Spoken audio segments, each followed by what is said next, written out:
skies and neon nights, controllers lit like fireflies. OldFreakyGamer in the zone, level up the unknown. Game talk news, it's all a thrill, conquering worlds with skill on skill. Game on, game hard, streaming stars were never far. Game on, game hard, in this conquest we're avatars. Mr. Mike calls. And hello everybody, ladies and gentlemen, boys and girls of all ages. I, Mr. Mike, here, the GamezAttack podcast, episode 95, called Fanboys and Influencers Are Stupid. How's it going, everybody? This is a podcast about video games, and video games we shall talk about today on this podcast. So how's it all going? Yeah, what a good way. Oh, did I restart that? How did I restart that? Oh boy, another week, another podcast, another time. So, yes. Oh, I'm feeling okay today, folks. Feeling really good today.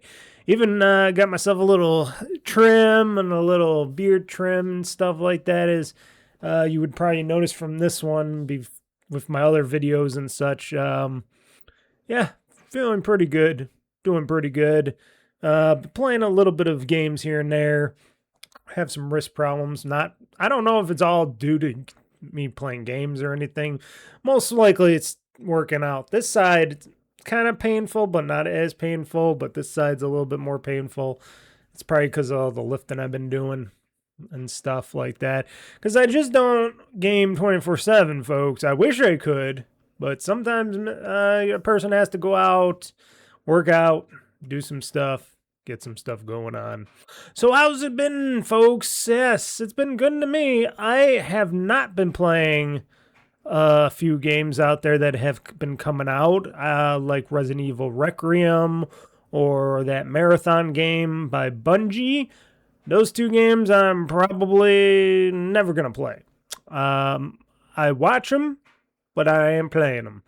Especially Resident Evil Requiem. I've been watching a lot of people, influencers, and press media. What do you call them? Gaming media, online personalities. I don't know what you can. Reviewers. Are they still called reviewers? I've been watching people in the know, in the gaming verse, playing like Resident Evil Requiem, and I gotta tell you, that game is not appealing to me. I am not at all appealed or interested in playing that game at all. And it's not, I do like Leon Kennedy. He seems like a cool character, but watching people play a Claire, she is god awful character. Her spasms, her everything about that character is just nothing I would ever want to play.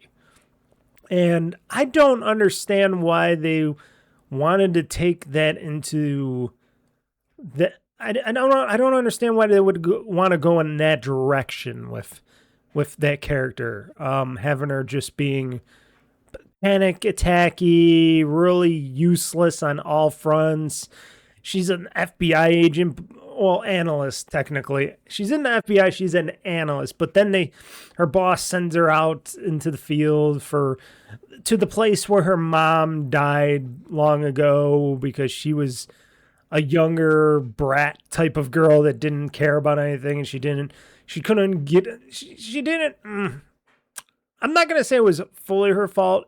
It was mostly her fault that her mother died because she was just so stubborn and a lot of stupidity. When you put a lot of stupidity in the game and you put a character like her, Claire, in that game, I have no passion, no remorse for that character. And it's like, and then you got when they're trying to run and stuff in the game, it's just like, so slow, so stupid. And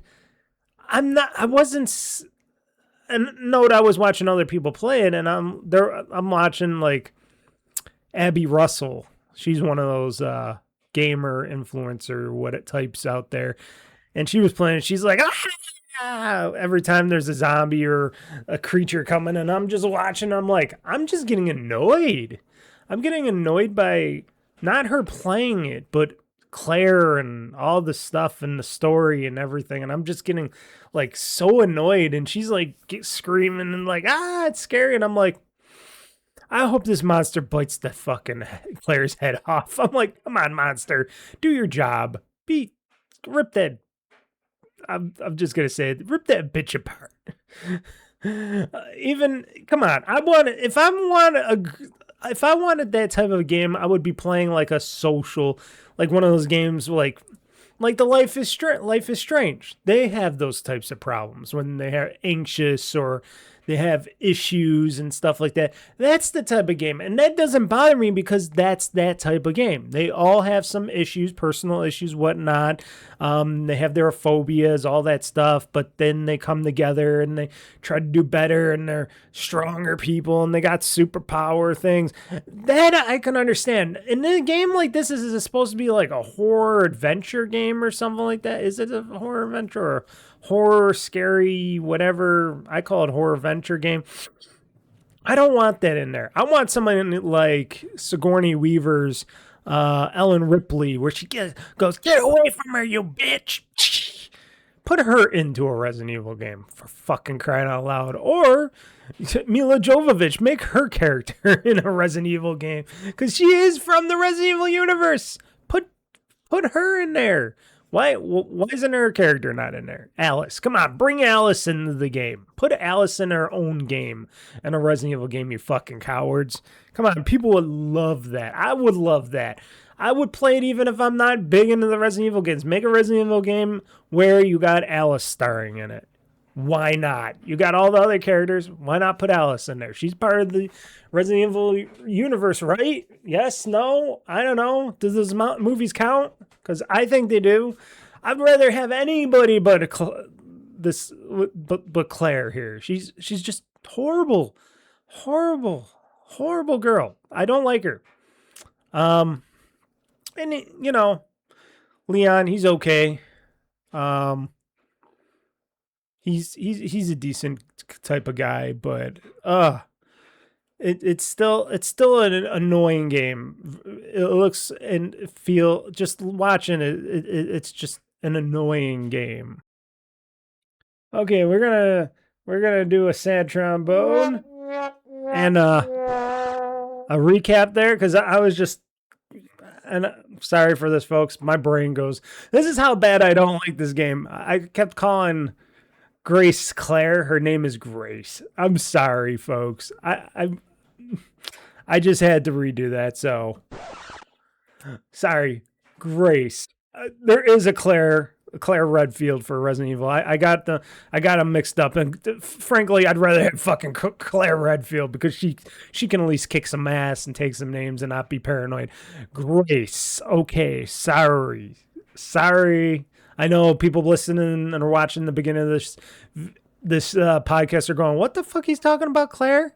Claire in this? She's not in this. Are you stupid, Mr. Mike? No, I had to good thing because I was like, wait a second, Claire. Why am I saying Claire? I mean Grace. Oh my God. See, this is how badly I want somebody else in this game. But Grace is the worst character in the Resident Evil universe so far. I don't like her character one bit. Like I said, I like Leon Kennedy, but like I said, watching people play this game and watching how the game is and the puzzles and the stupid, gotta put this gun here and this thing here, all my backpack inventory is all full, and you gotta train. I don't want that in I don't want that in the game. This is why I don't play those Resident Evil games. I do have 2 of them. I will mod them the best I can, because there is mods where you can get rid of the stupid puzzle-like features to it, which will make it a little bit more fun for me, because I am interested in those games as the story, for story purposes. But otherwise, I don't ever want to play this. And this game ain't helping me. I'll wait till the next Dead Rising game. I hear they're making a new Dead Rising game for down the road, and I most likely will probably be into the Dead Rising game because it won't be a Resident Evil game, because even though it has its own quirks to it, and it's got, at least the fucking Frank West and people and the characters could fucking run away from zombies and shit. This is just like, and then people say, oh, this is because it's a close quarter game, Mr. Mike, and you gotta be, they're trying to keep you close quarters to the evil, to the badness, so you're scared and stuff, and we turn off some lights and stuff. And I'm like, no, it's just aggravating, because it's like, okay, I want to go this way. Oh, big buddy there. Oh, I shot this zombie in the head like 5 times. It's still not going down. I guess I'll shoot it in the leg or something. Or, oh, I want to use the chainsaw, but the chainsaw's acting like it's broken or something. Is just bouncing around the place, doing some funny things. That was probably the best part of the game, when the chainsaw was jumping up from the ground and attacking zombies. I was like, oh, it's a possessed chainsaw. Yes, that would be a lot more fun than what this game is. And otherwise, like everybody else been saying, it does look beautiful. I got to give it that. It looks like a beautifully made game, but gameplay wise and character wise, I don't ever want to play Grace. Fuck that. Fuck that game. I'll watch people play it, but fuck that game. I have no intention ever touching that game. Even if it came out on Game Pass, I'd be very hesitant. I would just be like, okay, I'm playing as Grace. Where's the zombie? Where's the zombie, the queen zombie thingy? Where's that big monster zombie? I'd have Grace run right into her so she'd get her head chopped off or something. Because I just really don't like that character. I really don't like her. She looks sexy and hot in the game, but that's all she is. They make her look sexy and hot, and that's all she is. Otherwise, she's really lame as a character. And women should be like, I should say women should be like, or anybody, but mostly women should be like offended by this character, because it's like, okay, people can be really shit scared and all that stuff, but if you're just putting in a useless character in this game, I don't think many women would want that, But I could be wrong. Some people like that stuff. I don't know. And a lot of these gamer influencers out there, fanboy people, are like, oh, it's a great game. It's the best game ever. And I'm like,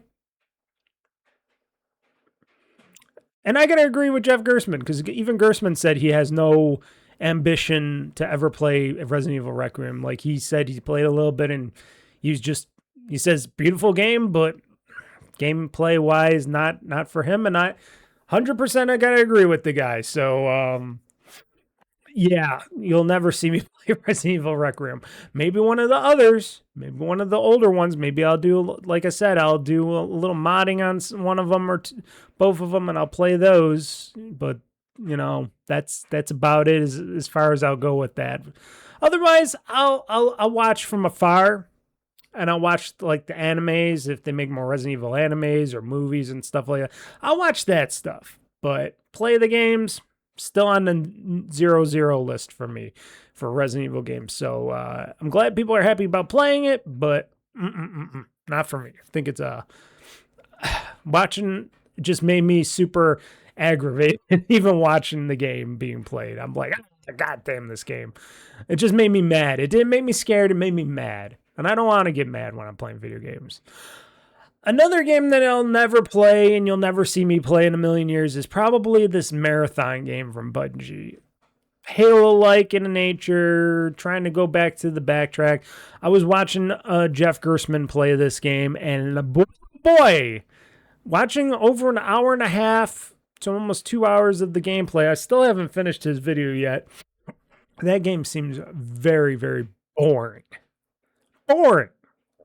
Very boring. I thought Marathon was supposed to be more of a multiplayer game. Now, it might open up to that, because he was still in the early stages of unlocking things and unlocking different different scenarios or whatever it was he was trying to unlock. He had to break some glass windows and this thing he's supposed to do. And I'm just looking at this, I'm like, what? Your whole thing is you got to break some glass windows and that's it, and then try to stay away from the the bad robots and stuff, and the enemy robots are very few in between, and it just looks so boring. And I was watching, I'm like, wow, this game is so boring. And Jeff is like, he's really into it. He's like, oh, this is better than Resident Evil. This is more scary and stuff because you don't know what's coming around the corner. And I'm like, yes, more boringness is coming around the corner. And yes, there are some robots that'll hear you break the glass and stuff and all come looking for you to kill you and suck out your essence or whatever they were doing to him. They were giving him anal or whatever they were doing to him at the end. And I'm just watching this game and I'm like, who is this for? Who is this game for? And I'm watching, I'm like, Bungie, oh boy, you better hope this game does well because this is probably your last chance because I think Sony will pull the plug on Bungie if this marathon game doesn't do well. And I got no hopes for it because if I'm looking at it and I'm like, this is totally not what I want to play or buy or anything, I bet you a lot of people will be agreeing with me. You know, I thought it was just going to be this like multiplayer shooter type of game. You're going around like in a Halo-verse or something up against other people. And that's what I thought. But I guess I was wrong or I'm right and the game hasn't opened up for, I don't know. I'll watch more if he plays more Marathon or somebody else plays Marathon. But that is another game that I'm just looking at and I'm like, wow, these are supposed to be the big games coming out this week and last week and stuff, you know, around this time. And I'm just like, oh, good thing I got a big backlog and stuff like that. And I got all these other games because I'm just looking at these games. I'm like, nah. But what coming out soon? The latest. I was almost gonna say The Last of Us, but no, I haven't played one of those either. The Life is Strange reunion is coming. That is something I'm going to be very interested in, and I wonder if they said it's going to be like the closing of the chapters of, you know, Chloe and Max Caulfield and stuff, and this might be their final act or something. But I'm thinking, does it mean the Life is Strange games are going to be done? What? And I wonder if they'll bring in like other characters besides Sophie and other, you know, because you know Sophie's going to come back because she's I guess the main villain now. She's a villain.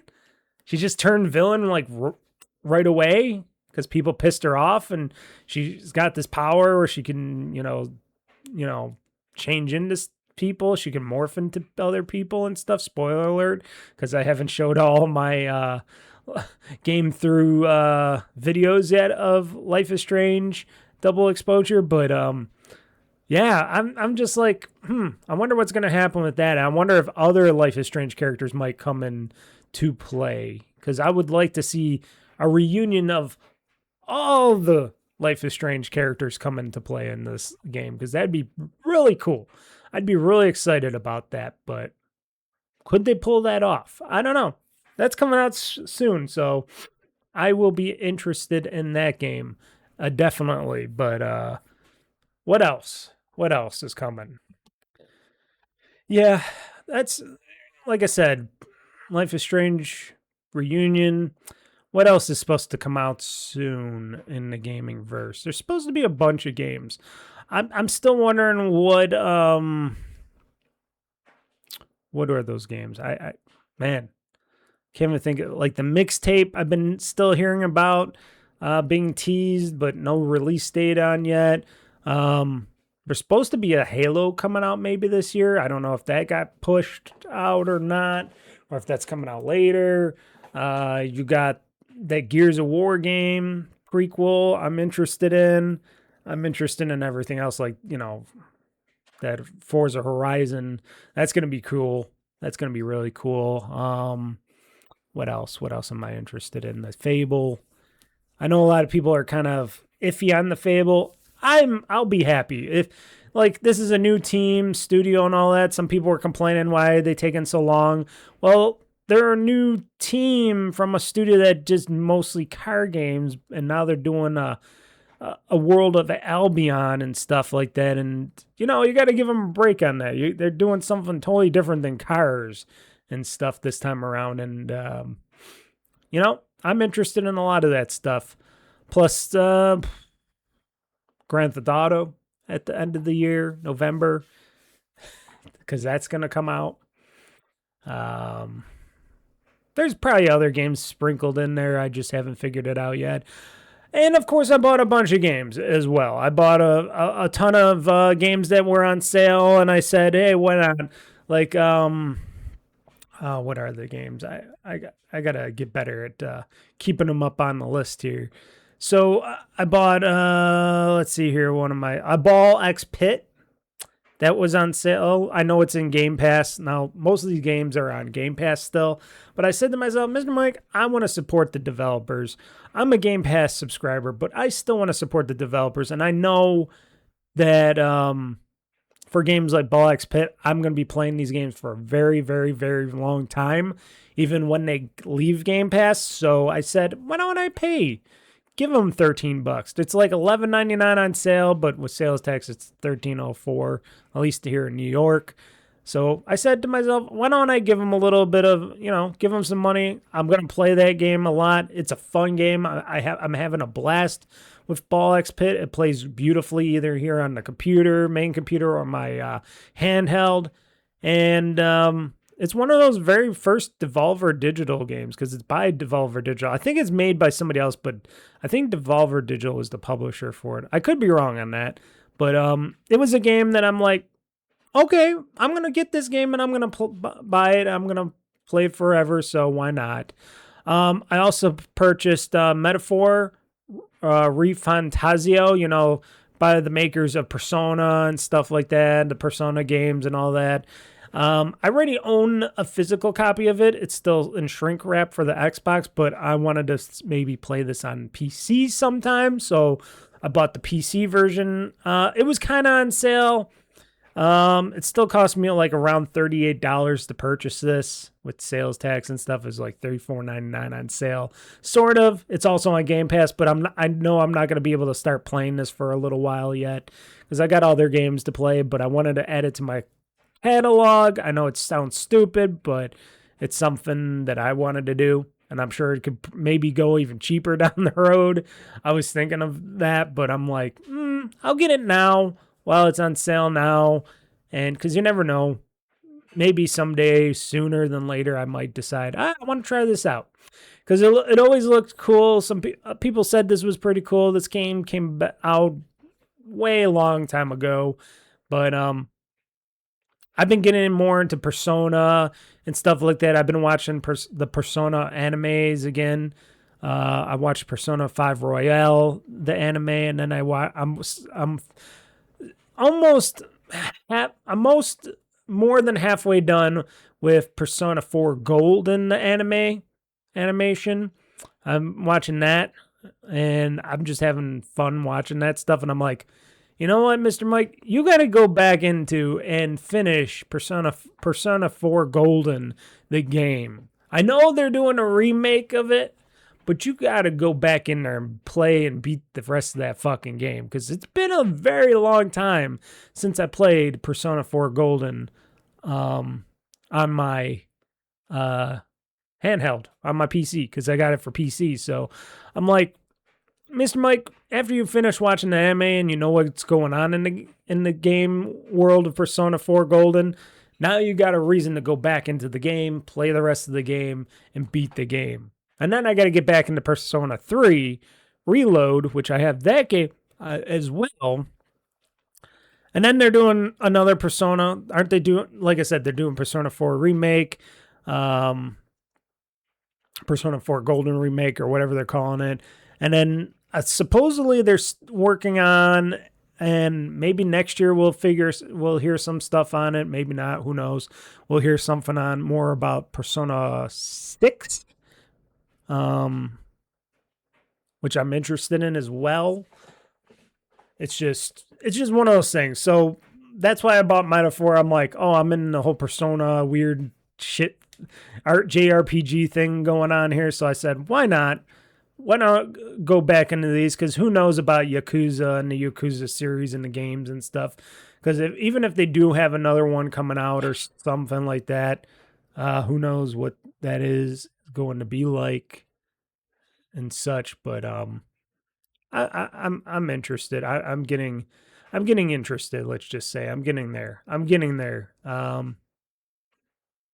It's just the matter of when these games come out and the other games that I have, that do I want to play them now or later, because I'm still working on Final Fantasy, which I will talk about, or Final Fantasy VII Rebirth Intergrade, which I'll talk about in the games that I played. And I am still, chugging away. I jump back in every time I need to play a game for Xbox and stuff. I'll jump back into remote play Assassin's Creed Shadows, which is still super fun. Even though I'm just going to area and jumping on the top towers and scanning the areas, and then I'm going to the castles and defeating all the daijojis and stuff like that, and having fun being a badass as Naoi. I haven't played, like I said, I haven't played Yosuke. I just like Naoi. She's hot. She's badass. I got her so powerful that I'm just kicking a lot of ass and taking names and stuff like that. It's really a unique experience. But I want to get into talking about other stuff. Like, are you, the people like me, sick of all these, tired and sick about all these fanboy influencer types and such that just love to back corporations and stuff like that, to back for a cause, just to go up against the man and all that, even though corporations and companies just don't give a shit about any of you guys? They don't give a shit about me. They don't give a shit about you. And it's been something I've been seeing lately, and a lot of podcasters and influencers especially, where they're like, oh yeah, all the ICE people too. And like I said, I don't get into that, but I'm getting into this because this is including video games and video game companies and stuff like that, like Nintendo, because I'm getting into that, and it's like a big news story as well. And I'm like, okay, I understand you guys are all hippies again, and this is like the 60s coming back around again or something, and that we all got to fight the power, fight the man, fight this and that, and, and pretend that we're a part of stuff. And then we go, oh yeah, Nintendo and all these game companies and tech companies and other companies should be suing the Trump administration and all that because of his unlawful tariffs. The whole tariff thing, which a lot of people are always up in arms about, which got rejected by our, I think, Congress, whatever bullshit. Stupid stuff, even though he's trying to make reciprocal tariffs now or whatever. He's coming up with different ways. He's a smart guy. He's going to figure out some other stuff to charge all these countries that are taking up your jobs, taking up all the products that are made out of the country and other places. And that's the whole reason why he's trying to do this, so he can bring things back. And I know a lot of people are saying, but that can never happen. Why? Because we're all becoming fat, lazy, and stupid, and double on the stupid part because people can't think for themselves here anymore and not be able to learn a trade or a skill anymore, to learn how to build stuff, work on stuff, build stuff in factories anymore like we used to. No, we just would rather have other countries and third world nations do it for us that hate our guts, that want to take over. Is that what we're trying to do here, people? Are we trying to ruin this country so much that we'll let third parties out there, take over everything, jobs? So when you all are complaining about jobs and money and stuff, you don't have money and stuff to do that, and then you're blaming the government and Trump and all that stuff, and you want to buy video game systems, but they're too expensive for you because, we got this rare earth mineral thing and all this other bullshit, and then you're like, and then AI is going on from these same companies that are trying to sue the government for more money, but yeah, you're going to back them. And people like Nintendo. So Nintendo, amongst other companies, suing the United States government over Trump's tariffs, saying, hey, this was because we had that last minute Switch 2 pre-order delay because of these tariffs and blah blah blah blah blah, and we had to pay money for the customs and stuff and all that.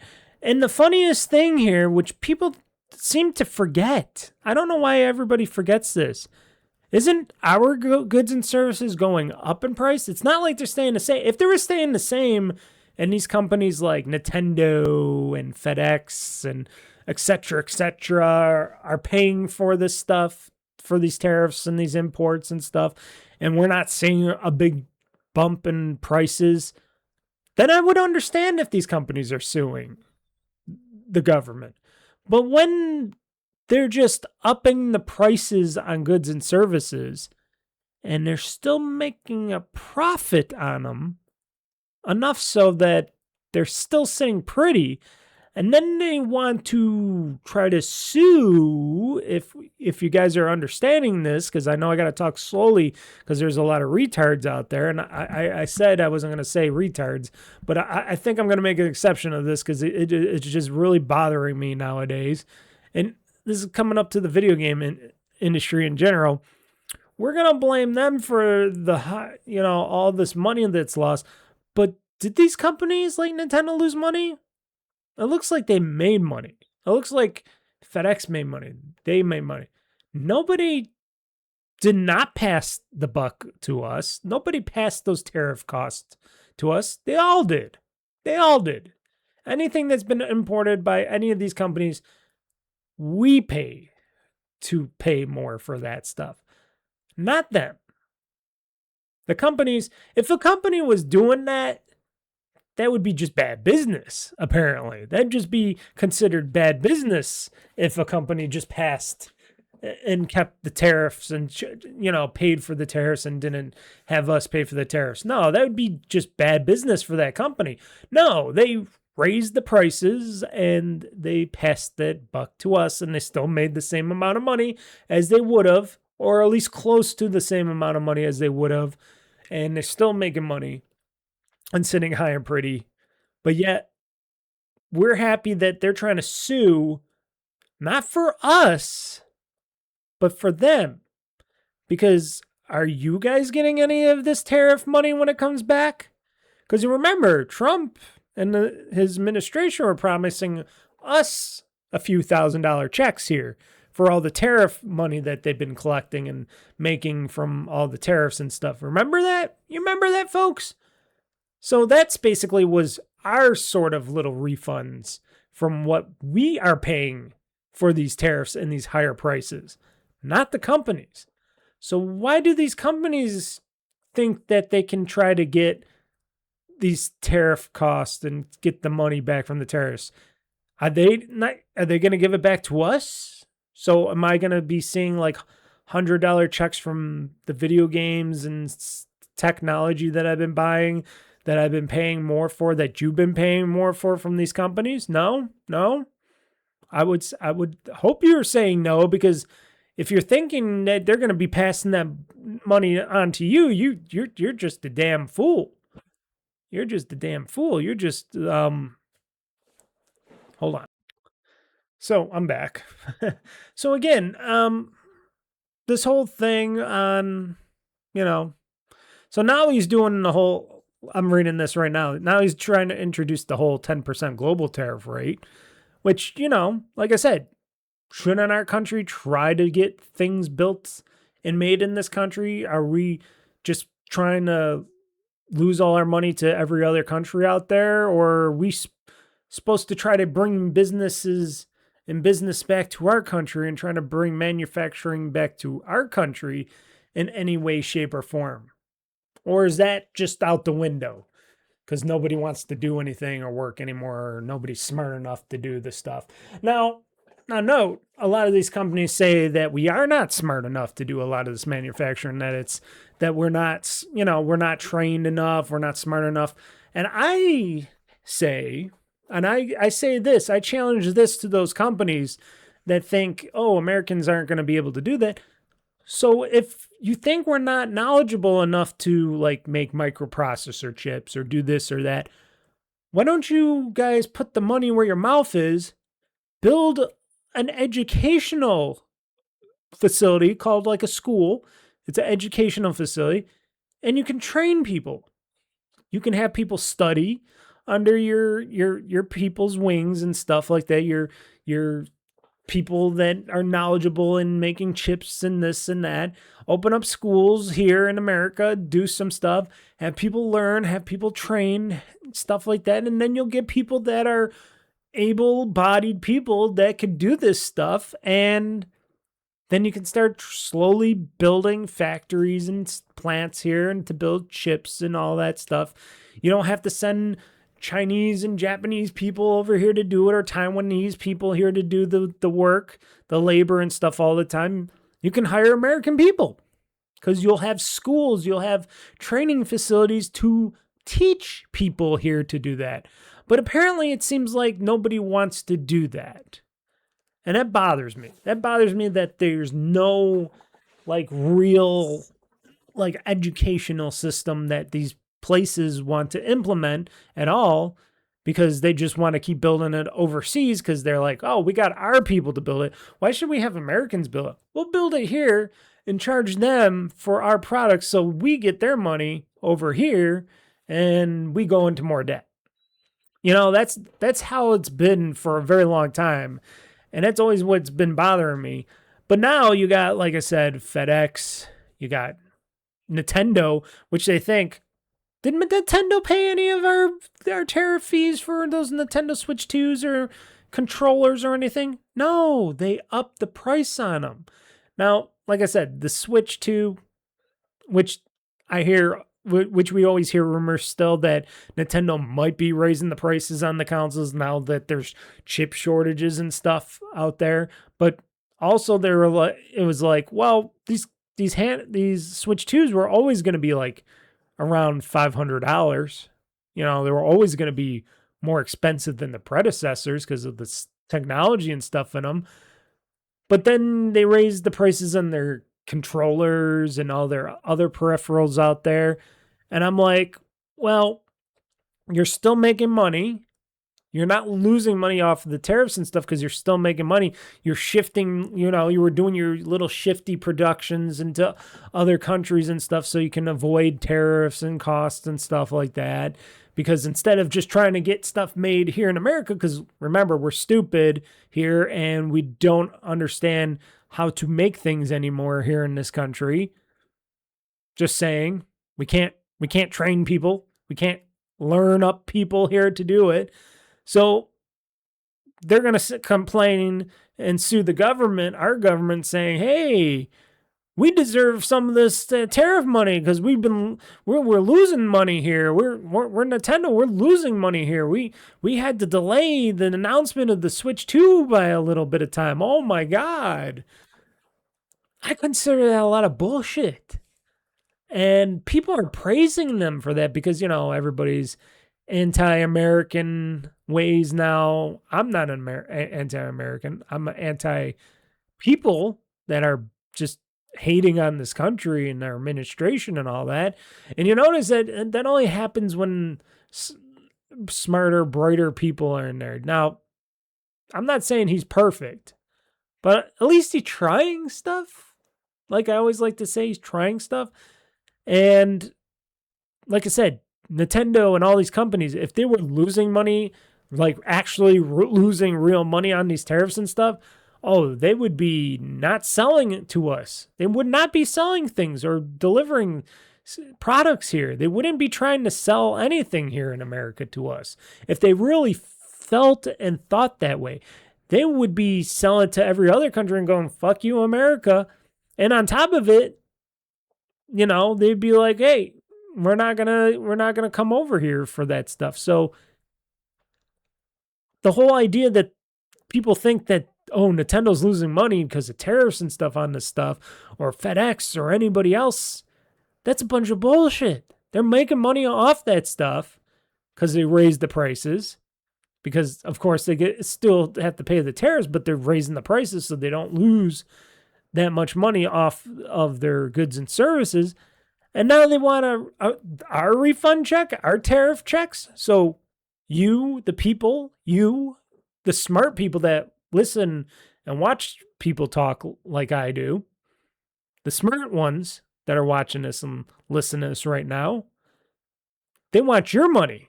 They want your tariff check. Remember this, people. They want your tariff money.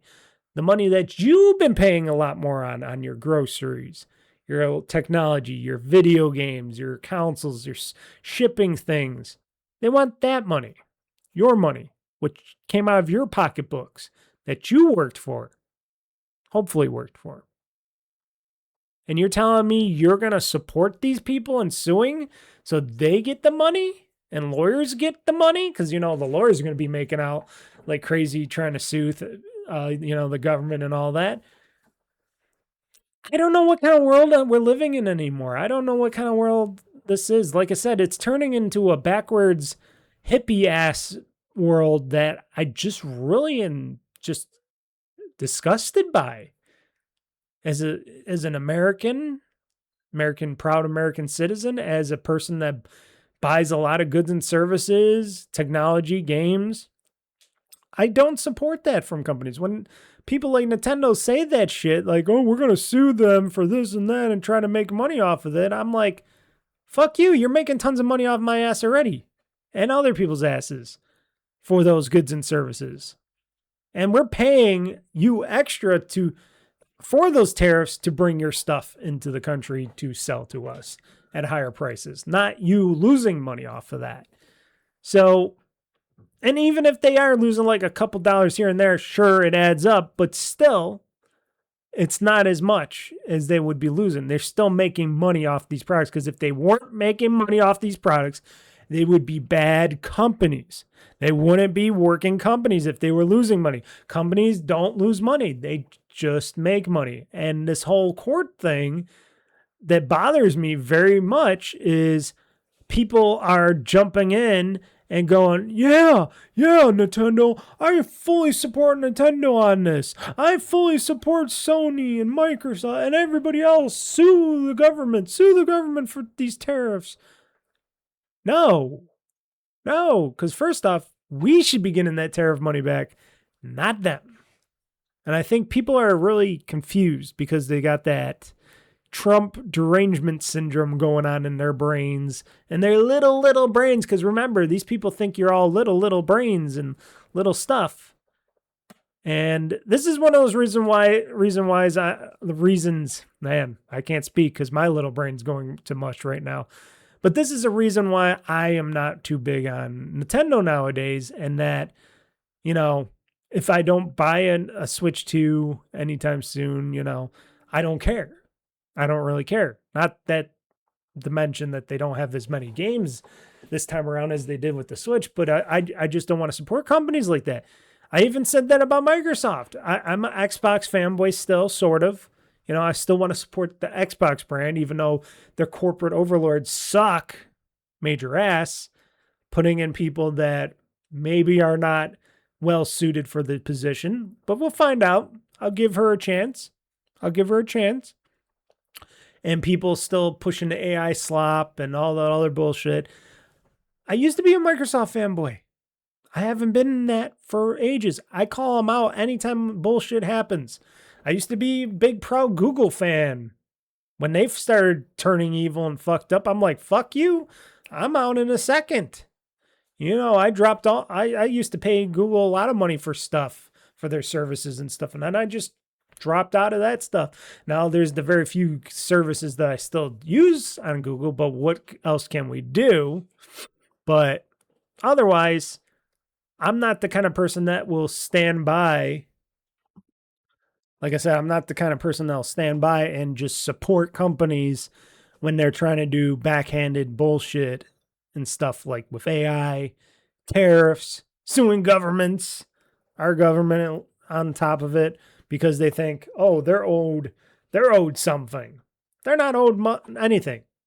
They're very highly profitable corporations. Nintendo is a very highly profitable and legistical corporation. Before, in the early days, people did not trust or support corporations. And now, all of a sudden, Hey, we support Nintendo. Are you guys like 2 fucking years old? Yeah, that's what bothers me. I had to start off the show with that because then you got these people online, these influencers, fanboys, and all that, just anti-government, anti-America. Oh, anti this, sue the government, sue the you know, like I said, the government ain't perfect. It's way not perfect, but at least things are being tried that I agree with. That things need to change in this company. Yeah, well, America is a corporation company, sort of, but things needed to be changed in this country and other countries. And one of those things is we should not be supporting these corporations as much as people do. You know, these corporations get away with a lot of shit because that's what they're designed to do, to try to make money, money, money. But I think this whole tariff will sue over the terrorist thing is completely absurd. And as a person that I think I should be getting some of that tariff money back in a form of a nice little fat check from the government. And I would hope that you, the smart people that are listening to my podcast and hear me rant and talk about this for 30 minutes now or something like that, that you would be supportive of trying to get a tariff check out of this, because that's what we paid for. Not Nintendo, not FedEx, not Sony, not Amazon, not anybody else, Google, Microsoft. No, we paid those tariffs because we paid higher prices on our goods and services to get stuff like this. Now, am I wrong or am I right? I think I'm right here. And if you got any actual nice criticism and not just go, "Oh, you just suck, Mr. Mike. You just support Trump and you in your anti-establishment or whatever bullshit." Just think about it. Open up your mind. Be smarter than you think you are, and think about stuff. And then when I hear about these people always downing America and downing that, I just think, why? Why are we so rambunctious and bad now? Just get over it, people. I had to live through the Biden era. I did not like Biden at all. I think he was the worst president ever in history. Not that I knew the other presidents back in the early days, but in my time, I'm like, wow, he was a shadow president that had all his strings pulled, or I should say puppet president, but he was a shadow puppet president that had his strings pulled and people were playing him to be this guy that he wasn't, and all the decisions were made behind his back. And still people thought he was the best, and and he ruined the country. COVID was the whole plan of COVID to take over the world, to take over us, pen us all up as sheep. I don't know. Conspiracy theories or not. But as a gamer, as a person that believes in a lot of this stuff, and I, read a lot, look at a lot of stuff, analyze stuff. I'm not jumping to conclusions all the time. Things could change. The information can change. But when I see these companies like Nintendo going out there and say, "We're fighting the man. We're going to sue and make more money on top of the money that we made still from you people, because the Switch 2 sung gangbusters still, and we're still making money off of your asses. It doesn't matter if the tariffs or not, because we already raised the prices. But yet we want more money that we shouldn't be getting." Because it's like, what's the point? And then you got FedEx saying, "Oh, we're going to sue the government and get that money back for you, the people." And I'm like, okay, so you're going to use your own lawyers, which you're going to pay millions of dollars to sue the government with, so you can get the money back for us? Or is it really going into your coffers, big business? And they played all of you. And I don't understand why you would allow that. But I guess people allow that, but that just burned me up when Nintendo's just out there touting that stuff, and I'm like, fuck you, Nintendo, fuck you. It's not your money.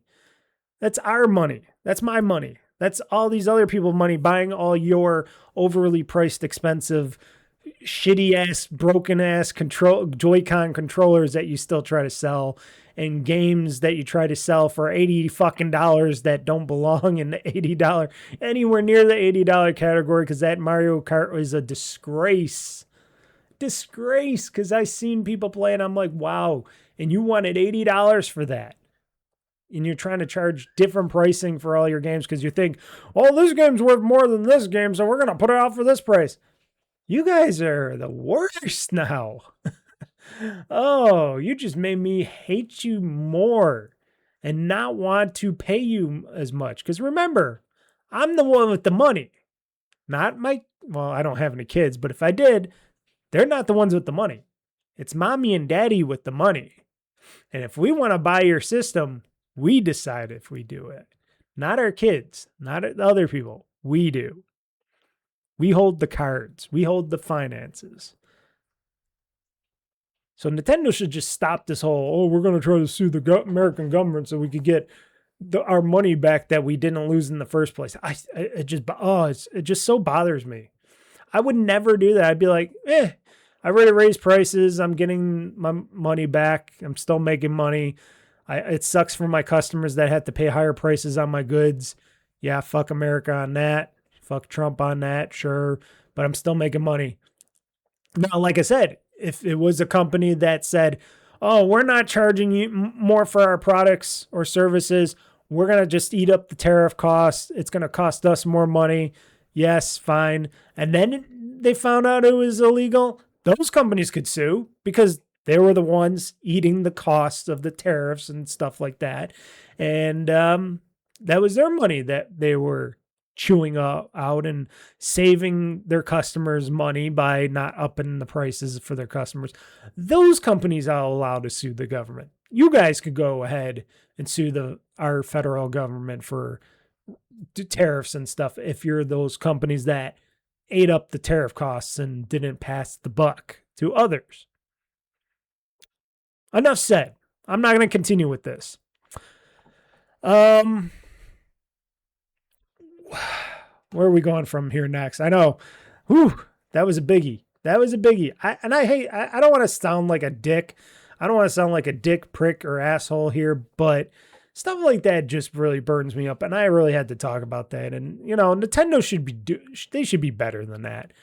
And they've been really bad lately. They've been more Apple greedy than ever lately, and they've been really, passing the buck and not really providing the quality content that you, the gamers, should deserve.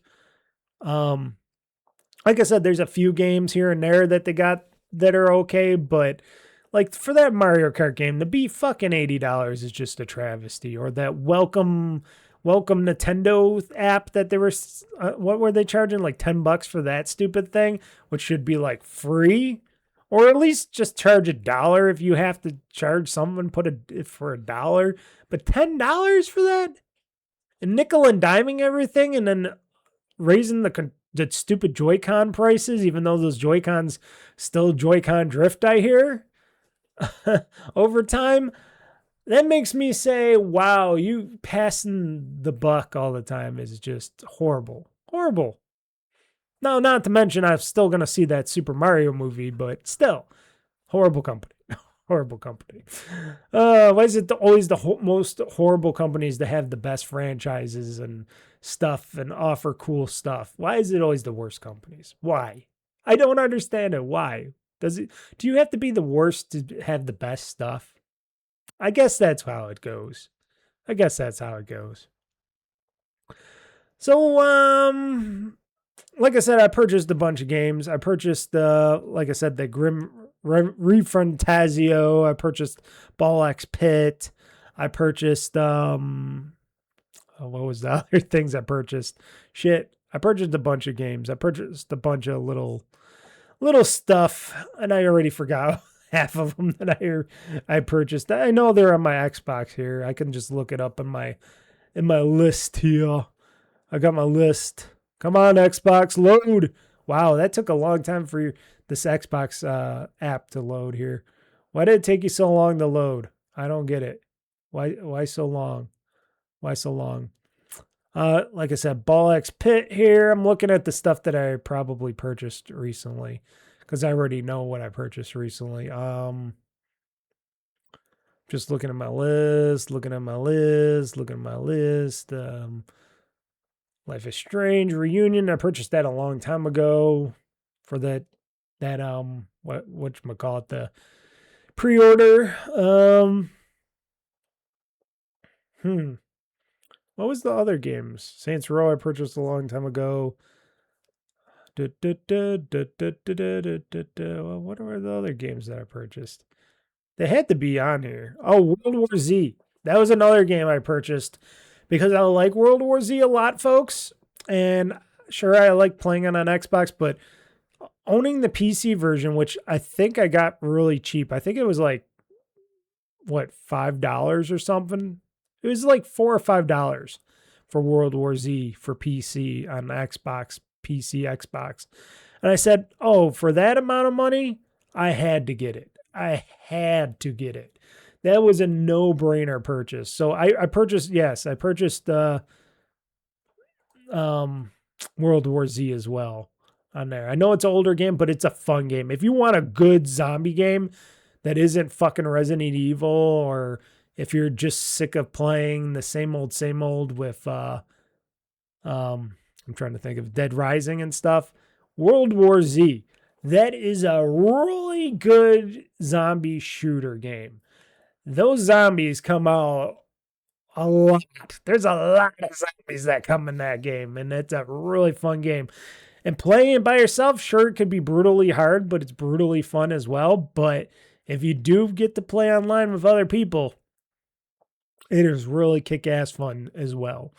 World War Z is like one of my top favorite zombie types of games next to Dead Rising in those games. And I gotta say, I had a lot of fun playing it. So that was one of those games as well. I forgot what other games I purchased. I know I purchased another game or something. Ball X Pit. Maybe that was it.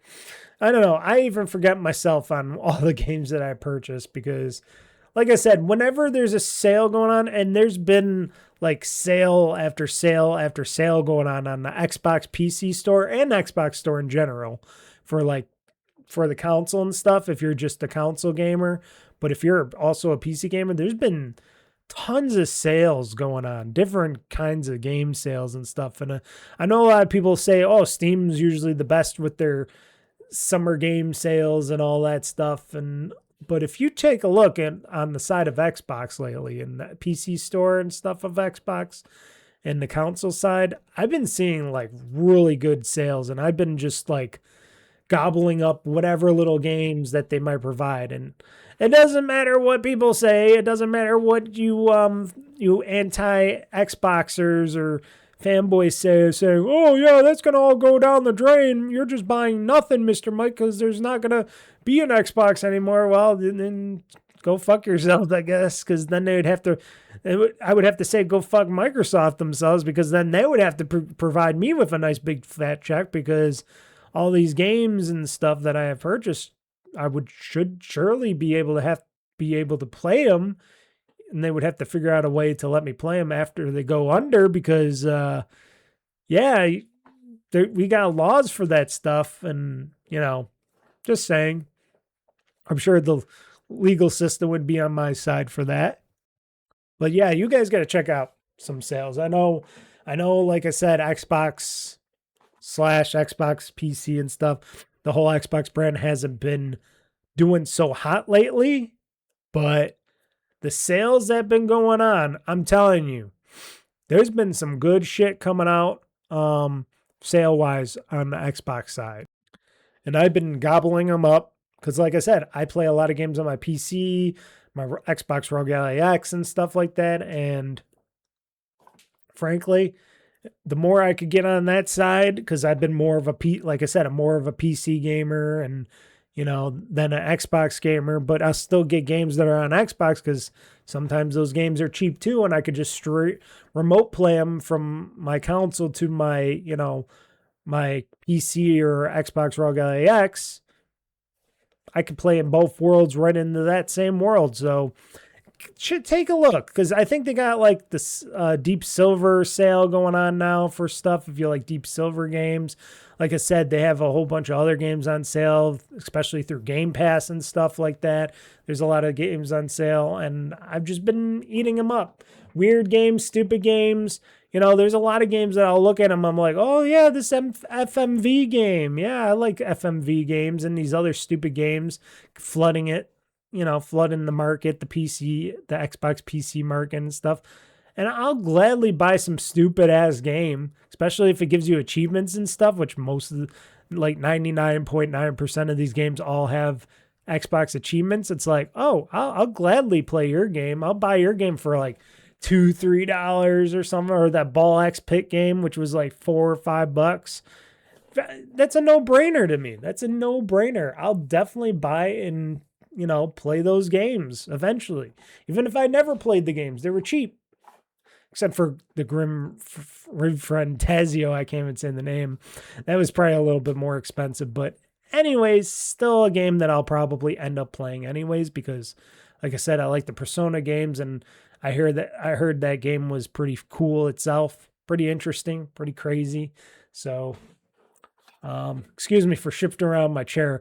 I've been having some, like I said, I've been working out a bit. So my back and arms and stuff, it's hard for me to get comfortable right now in my chair. So excuse me for being Mr. Shifty here, but definitely check out some of the sales and deals over at the Xbox and Xbox PC side of the storefront, because you might be surprised on what they got there compared to what a Steam or somebody else has. Because like I said, I've been finding some crazy cool shit. And maybe you will too. Let's see here. What else? Games that I played in the past week. I might as well get to that. The games that have been played in the past week. I think that goes too fast for that one, because now I got to take a drink of water and stuff because my throat gets dry quickly because it's been very, very warm lately. It's 76 in my office right now because it's been like 60 plus degrees here in Western New York. Again, finally, for how long until the winter comes back? But then I think spring is already starting to sprung sooner than later. But oh boy, my throat. The dryness inside the house. The dryness always hurts my throat. Plus all the talking I'm doing here. Games that I played in the past week, not too many, but like I said, I've been busy all week, like every week. And the games that I'm playing, I'm trying to focus on these very few games like Final Fantasy VII Rebirth Intergrade, which, program note, will continue on for a few more weekends, or a few more weeks, a few more Fridays. On my last stream, I thought it would be almost over because I'm on chapter 11 on Final Fantasy Rebirth Intergrade. And and this is the whole problem, I should have just Google searched it or Bing searched it or something instead of asking Copilot or something. It was either Copilot or Microsoft's whatever AI assistant bullshit, AI slop, I should say. And I asked, because I originally asked it, I'm like, Final Fantasy VII Rebirth Intergrade, how many chapters in it? And it said 14. And I'm like, that means I'm almost done with this game. And then I'm like, wait a second. I thought there was 18. I thought I saw somewhere before there was 18 or something. But it said it was 14. And then I go and I search after I'm done streaming on Friday. And I'm still looking up and I'm like, oh no, it's 18. There's 18 chapters in this. And I'm like, I thought I was right. So how did it get 14 before? And I'm like, did it hallucinate? Is it just being retarded? And I'm like, oh, Mr. Mike. So I feel a bit better because I'm like, wow, only 14 chapters. That seems a little light for what I, because you're paying like 30, $40 for the game. I'm like, I was pretty much going through this game pretty fast. Now, note, I'll still be able to get through those, I'm on chapter 11. I'll get through chapter 11 and the rest of the other 7 pretty fast, but I'll still have a few more Fridays to stream this game from. So if I get done with 3 or 4 chapters a stream, it depends on how long the chapters are and how much is going on between them. So it might vary from playthrough to playthrough, but it's a really good game. I'm really happy that I'm playing Final Fantasy VII Rebirth Intergrade right now, and I'm streaming it and stuff. I'm having a blast in this story. This story is really fun. The characters, I like them, unlike the characters of Resident Evil Requiem or Marathon or something like that. I am really liking them, and like I said, I am not the biggest Final Fantasy fan. I liked Final Fantasy 13 a lot, as you could tell, because I played through that super hard game. And I do like the movies. I have the Final Fantasy movies. Go figure, eh? I'm crazy like that. But I always like the presentations, especially now when they do these, more realistic video presentations in their games and stuff. And I really, really attached to it because it's like watching an anime. And I'm really hooked on Cloud and Aerith and what's her name? I forget her name. I'm calling her Jill. Tifa. There we go. Tifa, Aerith, and Cloud. I am really hooked on those 3. And Barrett, he's okay. The big gun guy with the big gun arm and stuff. He's okay. We'll probably see him pretty soon. But I like those characters. I think they have really fun time. I'm not saying that the game is perfect. I know it's got a lot of fetch quest thing where you go back and forth a million times, and sometimes you just don't want to do some of the side quests because they're just really stupid, and I'll try my hardest to pass some of those by. But otherwise, if it's needed to be done for the story in general and you have to do them, I'll do them, and I have some fun doing them. But this game I give it a lot of praise. And when I beat it, I'll be like, oh, and I'm already saying that I haven't even beaten it yet, but I'm like, oh, I cannot wait till I get the second one of this when it comes out sooner than later, for Final Fantasy VII. What are they calling it? Oh, my brain, my little Mr. Mike brain. Okay, I'm back. I took a pause again because my brain is really stupid. I mentioned this, and I admit it too. And I've been calling Final Fantasy VII Remake Rebirth for some reason. Why? I do not know why. Because it's Final Fantasy VII Remake Intergrade. And I called it Rebirth. And I've been putting it in my show notes. And boy, I got to apologize to each and every one of you who watches and listens to me going, why does he keep calling it Final Fantasy VII Rebirth when it's Remake? Because Rebirth doesn't come out yet. That's the next game in the order of things. It's Final Fantasy Remake, Intergrade, and then Final Fantasy VII Rebirth. At least according to the notes here. Boy, I feel like an idiot right now. And I should, because I should be knowing this stuff, but there's just so much to know. And they don't make it easy. Square Enix and these naming things do not make it easy for a Mr. Mike to figure out what is what and to know which is which. And I fully apologize. I wonder how long I had that. And I wonder why it was put in my show notes, because I originally just say Remake and it went to Rebirth for something, Intergrade. I don't know. But I'm sure you guys knew I was talking about, because like I said, I can't wait till when I beat Final Fantasy VII Remake Intergrade. I cannot wait to get Final Fantasy VII Rebirth when that comes out soon. I think in June, right? I think that's coming out in June. I'm not even gonna emphasize that, but I'm thinking that's what it's gonna be for the next when it comes out. Yeah. So bad on me again, Mr. Mike. This has been one of those bad on me types of things. But like I said, I am, after talking about all the, stupid Nintendo corporate bullshit of suing the government stuff, my brain has all just been mush. Just thinking about how all these companies are trying to sue the government because they want our money. They want our people's money here. So yeah, but been playing a lot of Final Fantasy VII Remake Intergrade on my streams.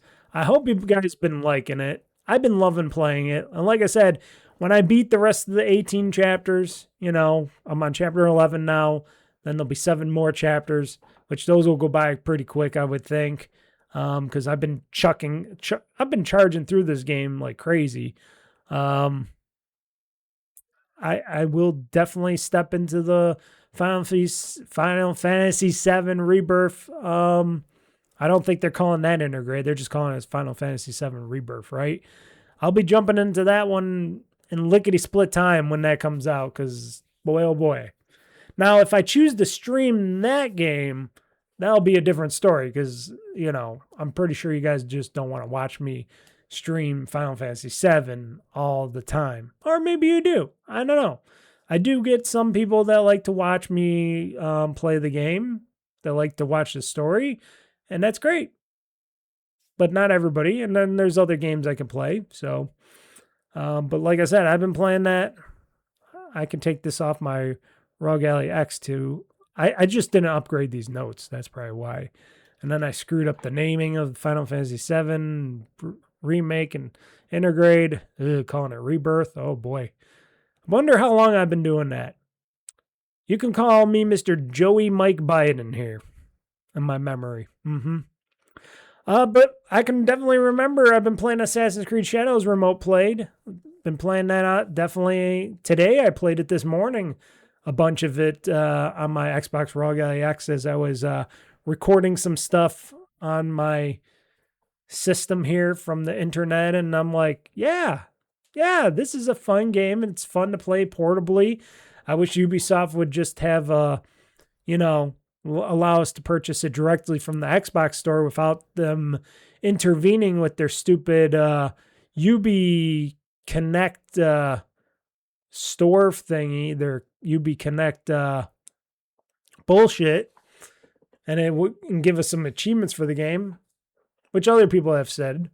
But hey, I'll play remotely. It works great remotely, streaming it from my console to my ROG Ally X.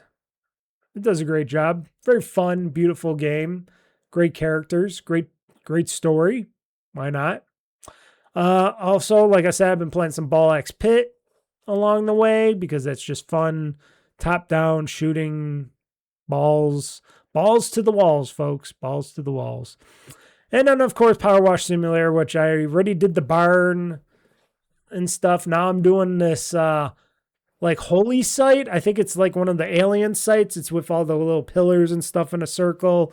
And they got weird inscription like lettering on the top and stuff like that. That's what I've been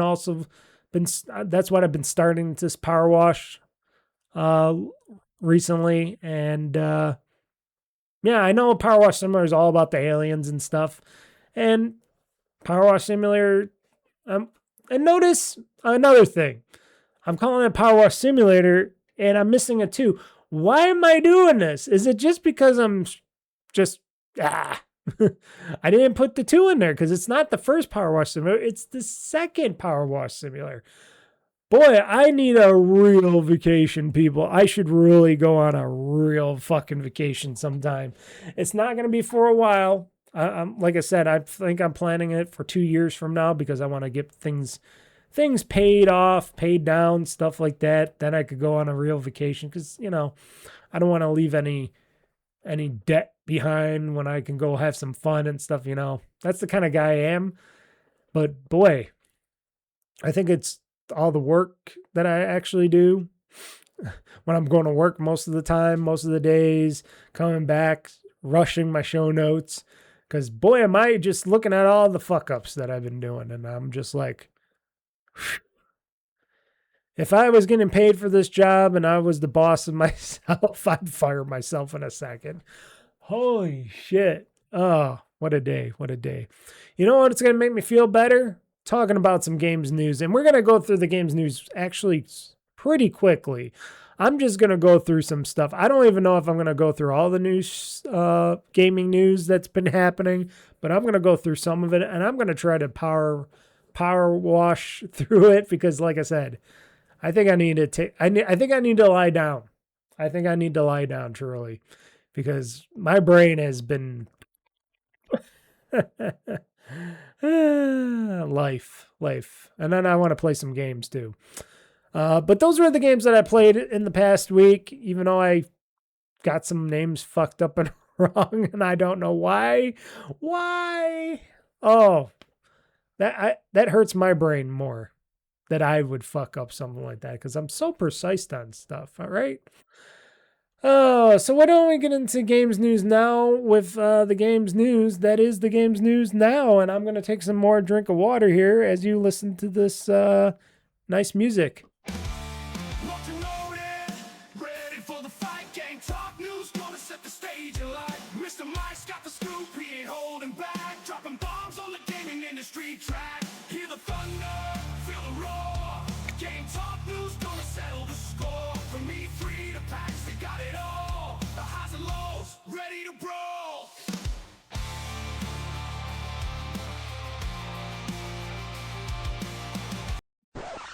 There we go. Okay, folks, the games news now is here, and let's see how quickly I can get through this stuff. News story number one news story.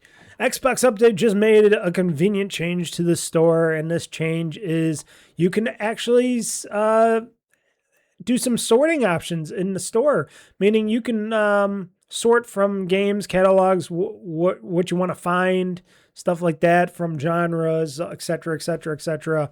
And before it was just games of this, games of that. Now you can do more to find games that you might want to play, and maybe sort for games that might be on a discount or something, and you might want to find on a discount. So there's more ways to search through the game store. In the app, it's still kind of, it does it, but mostly it's more of the Xbox PC apps and the website that does it. The store app on the App Store still seems like it needs a little work, but it still does a good job, and that's where I've been finding some weird, cool on sale games that they've been having, and finding games that I want to play, or not finding games that they don't have that I would want to play, because sometimes they don't have the games I do want to play. Xbox just added over 60 more games to the Xbox Play Anywhere lineup. That's great, because, you know, you would want to be able to play more of these games on anything like your PC, ROG Ally X, phone, tablet, cloud, stuff like that. And not just console, but also console as well. Mostly a lot of them are those Neo Geo games. Oh, that was another game I purchased. Yeah. That fighting Neo, that wasn't Neo Geo, it's by Neo Geo, right? Or is it by, oh. Hold on, folks. Hold on. Hold on.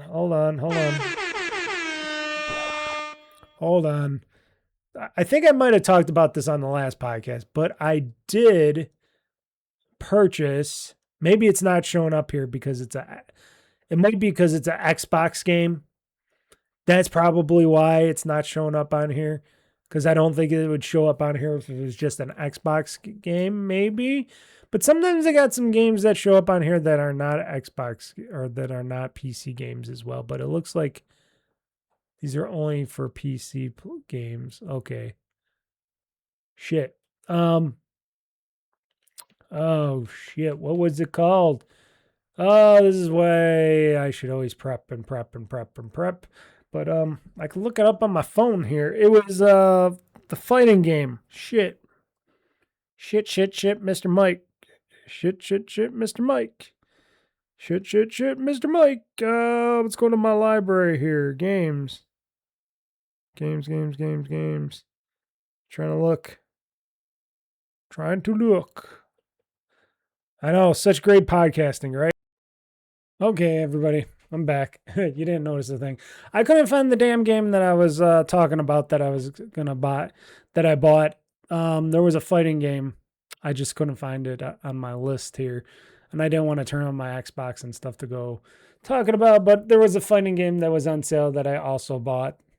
I think it was something Neo Geo, but I don't know. Maybe I'm wrong on that. I'll let you guys know in the next podcast.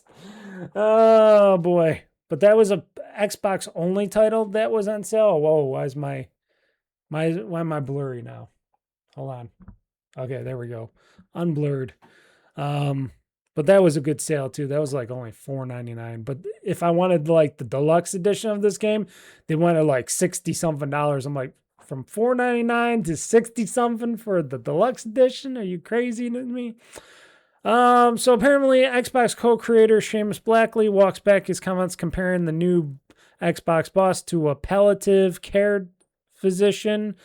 So apparently, now he's backtracking, says, soon after, however, he stated that, he insisted that Xbox won't ever die. And before that, he was, talking about how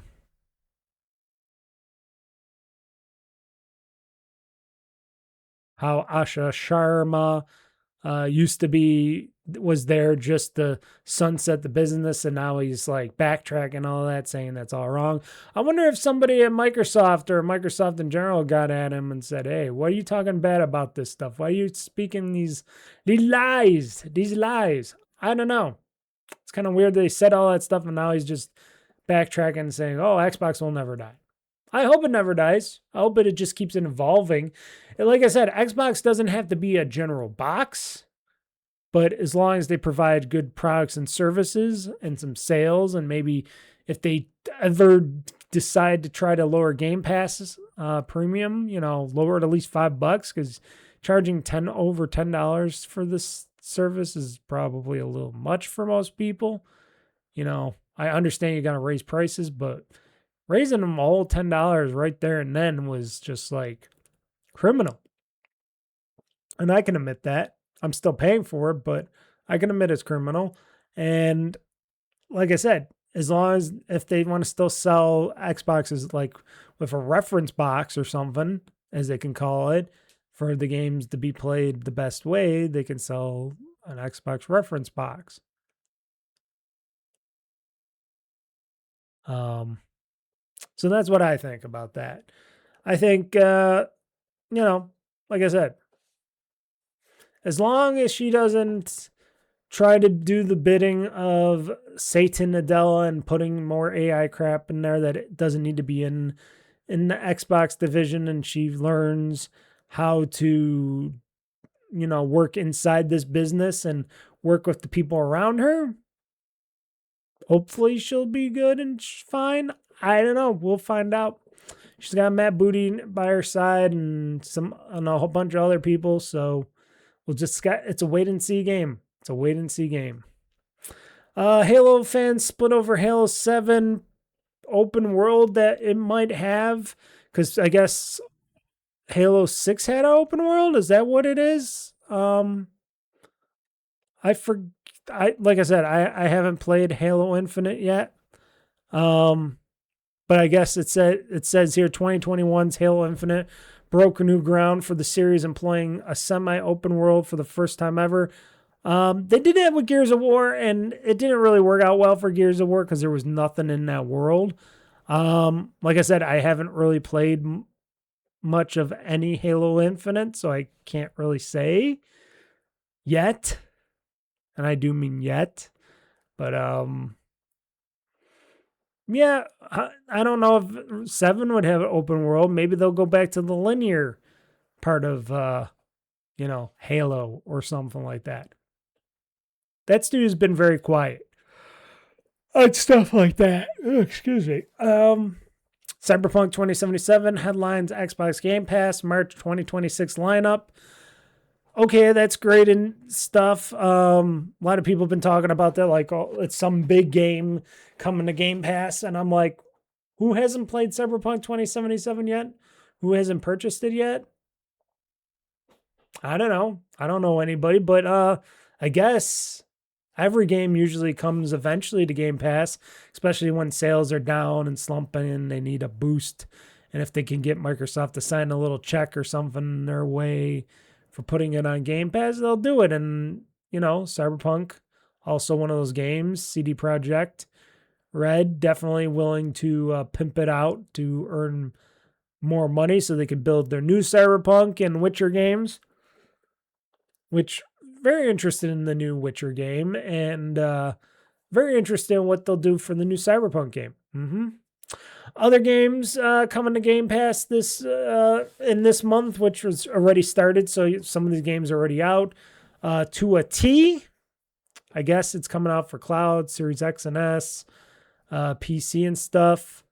Now with Game Pass Premium, joining Game Pass Ultimate and PC Game Pass. EA Sports F125, that's the footy ball. Cloud's Xbox Series X and S, PC, March 4th. Game Pass Ultimate for PC Game Pass.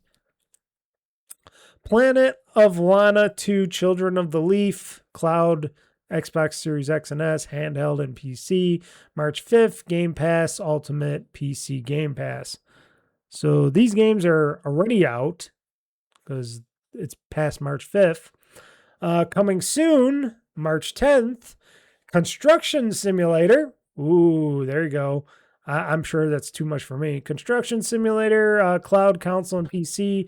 March 10th, Xbox Game Pass Ultimate, of course, Premium, and PC Game Pass. And I already talked about Cyberpunk 2077. That's coming for Cloud and Console, March 10th. Game Pass Ultimate, Game Pass Premium. So no PC version of Cyberpunk 2077. That's a shame.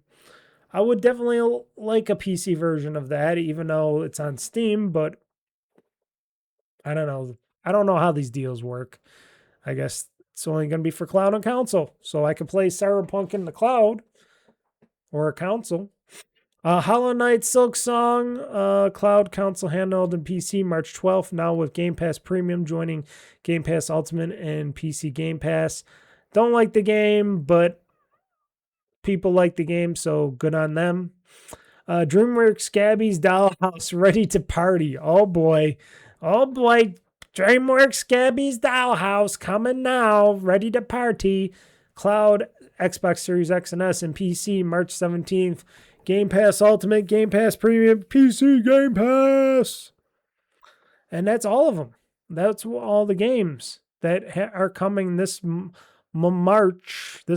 for Game Pass, Xbox Game Pass. Now, let's see here. Two games out of these games that I would actually like to play or have played. The rest of them, they got to do better. Games leaving Xbox Game Pass on March 15th, 2026. Bratz Rhythm and Style. Enter the Gungan. F123. He is coming. Lightyear Frontier.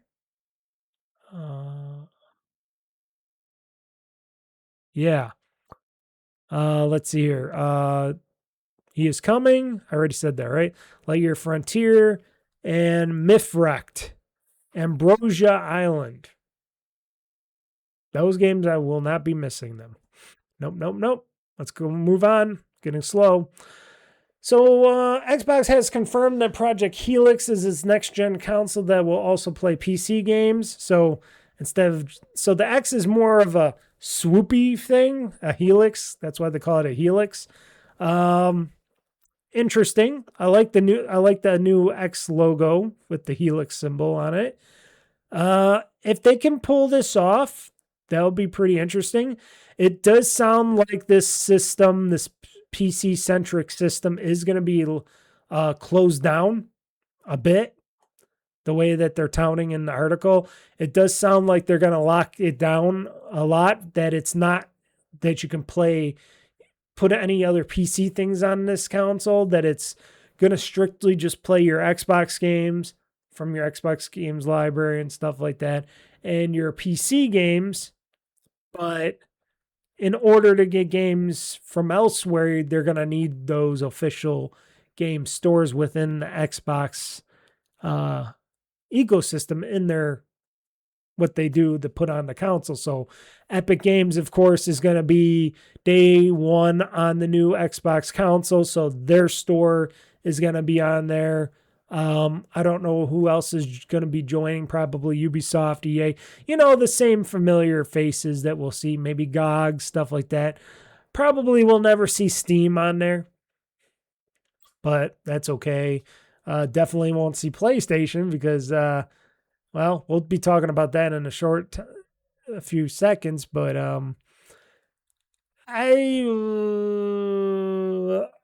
hey, they're trying it. If they get it to work, it's great. What I and most gamers would rather them have to work is that they can get most of the Xbox backwards compatible titles to be workable on a PC or handheld game tablet. That would be the nicest thing for them to do and get worked and fixed and worked out and fixed. That's what most of us would want. And this Project Helix console, hopefully it doesn't come out for a very long time, because this Project Helix console would be coming out in a bloodbath of sorts with all the I'm just reading stuff here, with all the hardware shortages, yes, memory and such. So apparently PlayStation gamers are using a glitch to make it look like they were playing GTA 6 already. I guess they were doing some like trophy mapping / album art sticking thing, which weird. There's like a glitch that adds Grand Theft Auto 6 to their PSN profiles recent list, which is weird because I guess the PSN ID for GTA 6 is out there. And they've been able to put the code in their machines and put it on there and pretend they have trophies for it or something. I don't know. They did the same thing for Grand Theft Auto 6 for the Xbox as well, but I don't know. People are really getting obsessed about this. I hope the game is good. That's all I want to say. I hope the game is good. Well, Sony's also trying to sell you some new gamepad hardware for their DualSense controller, which now they say is PC ready because they added a USB port to it, and it's going to be even more expensive at almost $80. It's $75. I'm just going to say 75, but it's almost 80. And the only big difference that it comes alongside a USB port. And okay, if people are using PlayStation controllers to play games on their PCs, I think they already do it with the regular DualShock controllers. And I don't know. Who's this for? Wouldn't you rather just play with an Xbox controller on the PC because it would work so much better? I don't know. There's some people with weird things on that. This next story I am kind of torn up on because this is kind of this is a pretty sad, but I hope it ends in a good light. Nagoshi's Gang of Dragon, the guy that started and made those Yakuza games for, RGG Studios back in the day, and then he left RGG Studio to do his own studio. And now it might have to shut down his studio before Gang of Dragon even comes out, which is saying Nagoshi's Gang of Dragon may never come out after NetEase, which was their funding partner, cut funding when it realized an extra $44 million was needed to finish the game. So $44 million is a lot of money. That's a lot of money.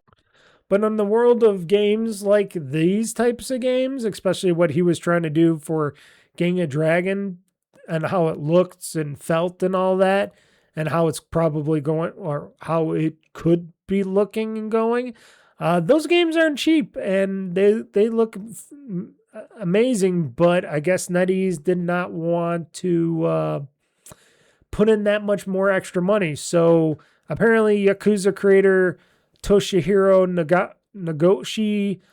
Nagoshi's new game is now in doubt after investor NetEase warned his studio that it plans to cut off funding. Gang of Dragon was meant to be the debut game for Nagoshi Studio, the developer formed by Nagoshi back in 2022. So 2022, 23, 24, 25, 26, so 4 years ago. Under NetEase, after he departed Ryu Geico Studios a year earlier. Perhaps unsurprisingly, it looks an awful like Yakuza, which is great because it looks like it's going to be a good Yakuza looking game and a new engine and whatnot. I don't know. It looked really good to me. Bloomberg reported that the Chinese megacorp NetEase told Nagoshi Studio employees that it will stop financing the studio from May, which in turn will likely mean Nagoshi Studio will have to shut down.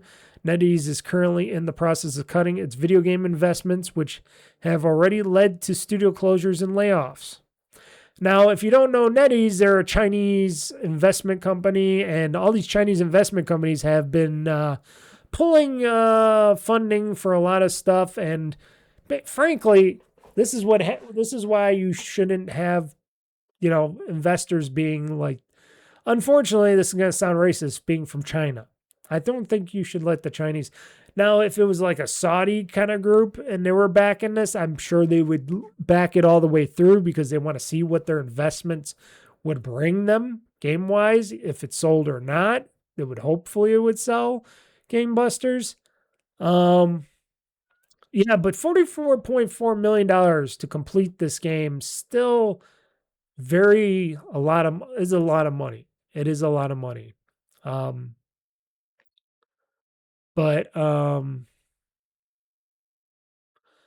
Nagoshi himself is apparently trying to find new investors to help buy the studio out, without much luck. But you never know.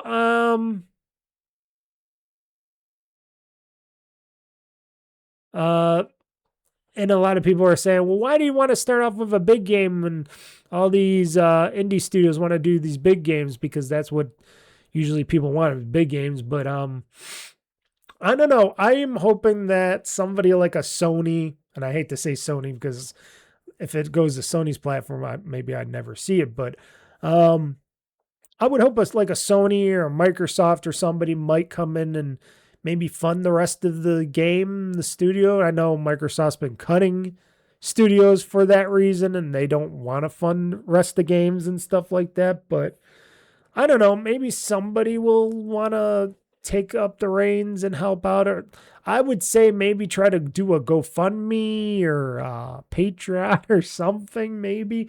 I know that's a lot of money, $44 million, but I've seen people make a lot more for a lot less stuff, out there for stuff like that.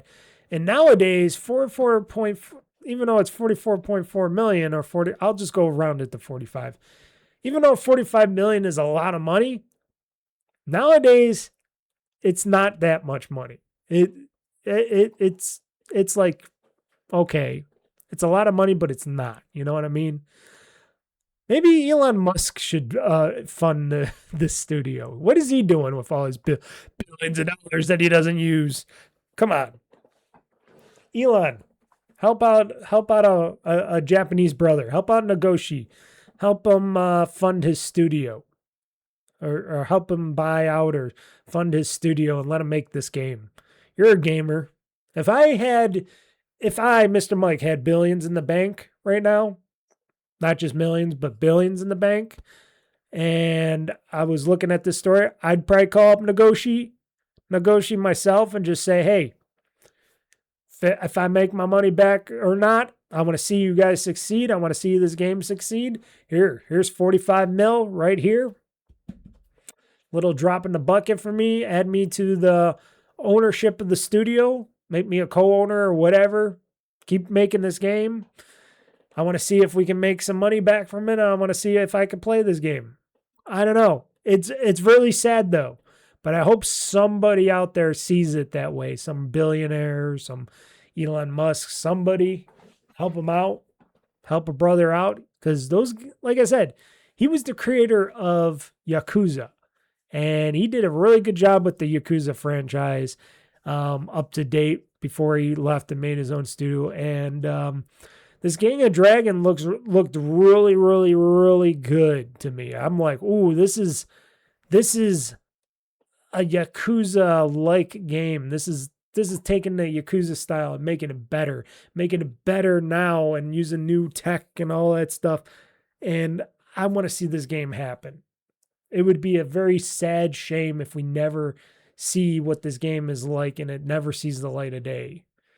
You know, it would be a shame. But a lot of these studios try to overproduce, and sometimes they either under deliver or else they never come out with their games because stuff costs so much money, especially nowadays, that people don't realize on what's going on. And dude, I hope this game gets made. I hope it gets made. I hope it comes out. I hope I can play it. Hey, Gabe Newell, aren't you also super low to have money? Maybe Gabe Newell, Mr. Steam himself, he can make this a Steam exclusive or something and say, hey, he'll give you the $45 million. If it ain't Elon Musk, why not Gabe Newell? Put your money where your mouth is. You got freaking you got this freaking yacht company for crying out loud now. And all this other stuff. What are you doing with all those billions and billions and billions of dollars? Come on. You can spare a little $45 million change. Like I said, folks, and I'm saying this with real truth here, if I, Mr. Mike, had billions in the bank, I'd be contacting this guy, and damn sure I'd be help funding him that studio money for that game, because I just want to see it. I would love to see that game come out. Money back or not. Preferably, I would want my money back, but hey, sad thing. We'll have to see where the story goes going forward, but that is, that's gotta, you would think this would be the biggest news. You would think this would be the biggest news, but it hasn't been the biggest news. But I just want to see this game come out, because it's, if the Yakuza series is going down the tubes, which I think it might be, and they don't do any more Yakuza games or Like a Dragon games or wherever that stuff is going, if it's not going in the right direction or if they're going away from it or whatever, I don't know.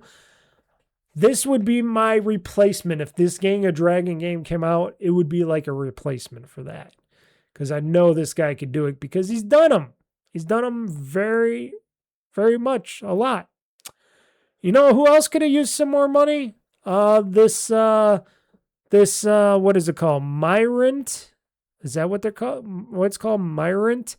Which is a massive video game archive with 390 terabytes worth of games is shutting down because it got too popular. Too many people were using it. They were funding it with their own money. It was costing them too much money to have this service. And they have 390 terabytes worth of games in the catalog. And now it's shutting down because it's costing too much money for them to run. So can't have nice things because too many people abuse and use the systems for all that. And also for more money news and money woes and stuff like that, it has been reported that U.S. gamers are buying fewer games, sparking strong reactions because games are more expensive, consoles are more expensive, gaming hardware like PCs are more expensive. People are gamers nowadays, I guess, like those Fortnites and stuff, and they're usually stuck playing this like a little chunk of games. A lot of gamers are on phones, a whole bunch of other stuff. Also, they can't afford them. Like I said, gamers, and it's saying in here, for this age group, it may not be a surprise, but often burdened with stolen loan payments and rising credit card delinquency rates. Hyper enthusiast, price insensitive players really keeping things going, that's people like me that buy stuff a lot of games and stuff in the free playing game space. But a lot of Americans seem likely to purchase more than one game a month. That'd be me. So apparently it says the sale of video games is fueled by only 4% of players. I'm one of those players. In 2025, about 63% of American consumers bought 2 games or less, but that's not all. The same study showed that people between 18 and 24 years old, a big chunk of the gamer population, spent nearly 25% less on video games. I wonder why. Because games are getting too expensive. Gaming hardware is becoming way too expensive. And like I said, what is that breaking point? Was $70 now, which are games going forward, 70 plus dollars. And, the industry wanted the games to go up to $80 or more because they were like, oh, no, people will pay us $80 for games, like Nintendo would say. And gamers are like, no, we're not making that kind of money. We want to just play a game. We're going to buy a game and we're going to just keep playing it over and over again.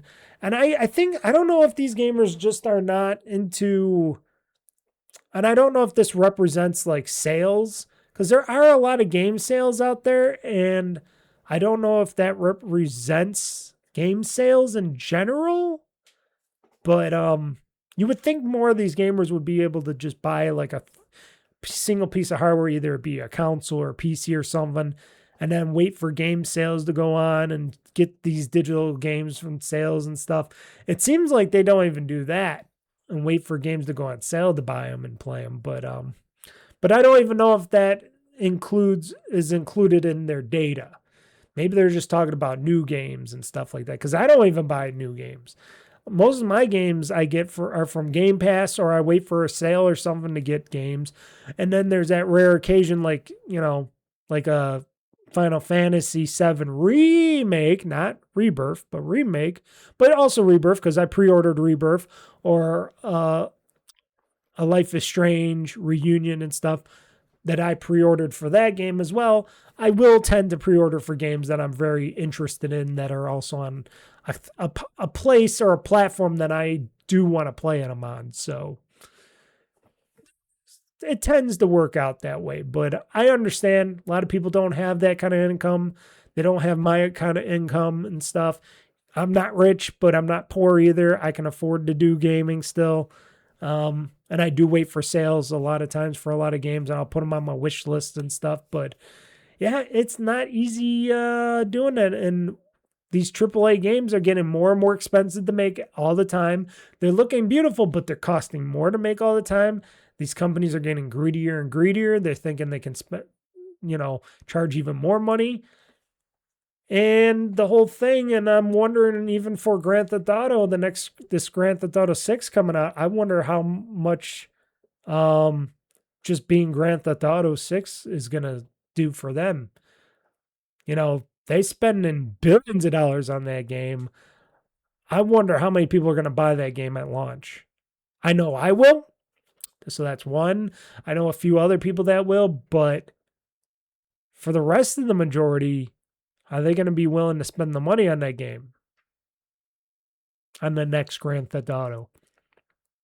And then, of course, everybody likes to tout, oh, maybe they might charge $100 for that Grand Theft Auto. If they did that, nobody would buy it. Then they'd be bankrupt after that. Or there'd be a big total loss in Rockstar Games right there. I don't know. Like I said, this hobby, video games, the gaming industry, it's not a cheap hobby. It's a very expensive hobby. And trust me, I've been in this game for a long time, playing video games, buying video games. For me, it's a lot better because, like I said, I can wait for certain sales. Like I told you, I bought all these games because a lot of them were on sale for like a few dollars each, except for Fantazio. I can't even say its name, except for that Persona-like game. Otherwise, I waited for some deep sales for a lot of games, and I got a bunch of games on wish list, waiting for those to go on sale at a price that I'll be willing to purchase them at.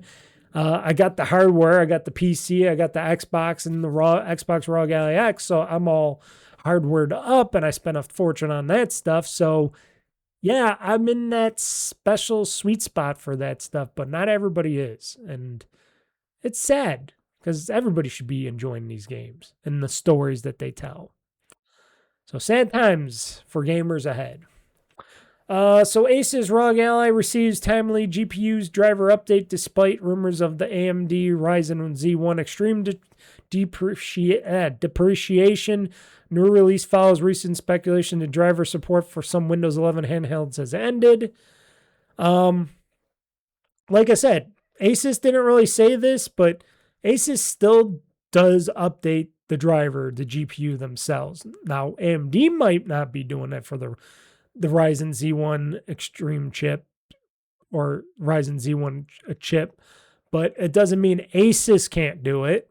So they're doing it. And also, Lenovo shuts down rumors and states that it will continue supporting the original Legion Go for a few more years. So they're shutting down rumors about because of that Z1 series chip. And they said they're going to still support by, adding driver updates and stuff like that. But it's still people are like, oh no, how long will these devices last? I think they're going to still last a little while longer because they're still good hardware. And I'm pretty sure Asus, Lenovo, whoever sells, gaming hardware like that doesn't want to piss off their fan bases or their consumers saying, oh, we're going to pull the support because, not everybody's like me that'll buy another $1,000 machine or something like that in a few years. A lot of these people will be like, oh, this is going to be my gaming machine for a very long time. And if they want me to ever buy another one, they better support this for a very long time. So I'm sure their thinking is, okay, we'll support this for a timely manner, and then eventually it'll go away. That's one thing about PC hardware, folks.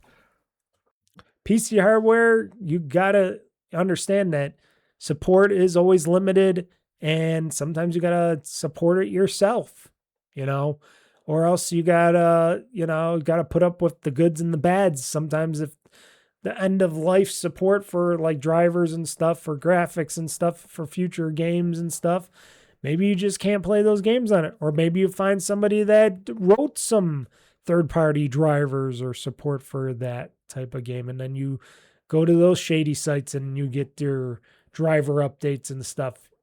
Many possibilities. So there's going to be a Life is Strange TV series. Apparently reveals live action Max and Chloe for double exposure. I'm looking at them, and I'm looking at these live action Max Caulfield and Chloe Price characters, and I'm like, okay. Now they're just showing them without, because they don't have any what I should say, the makeup. They didn't really dress them up to be the characters. It is coming soon to Prime Video, I guess. The first poster for Life is Strange TV series. I don't know if these people here are actually, are they gonna get makeup up? Are these how they're gonna look as the characters in the game? Because if Misty Stella, whoever she is gonna be Chloe Price, they have to cut her hair. They have to dye her hair blue. She has to wear the hat and stuff. Her facial features look, I guess, like Chloe's. Okay, she's decent. The girl that I don't know who's playing Max Caulfield. Does it say here anywhere? I'm not seeing anything here.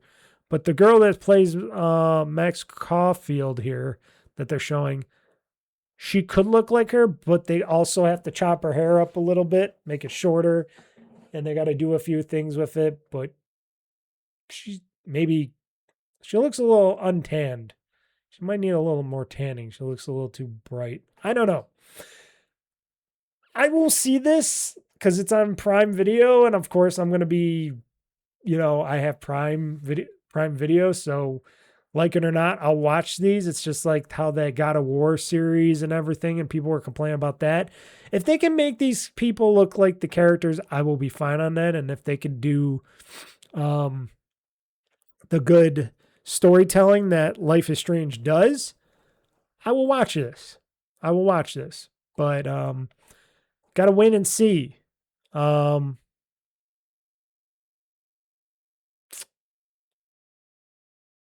I don't know. There's a lot of games going to TV film adaptations nowadays.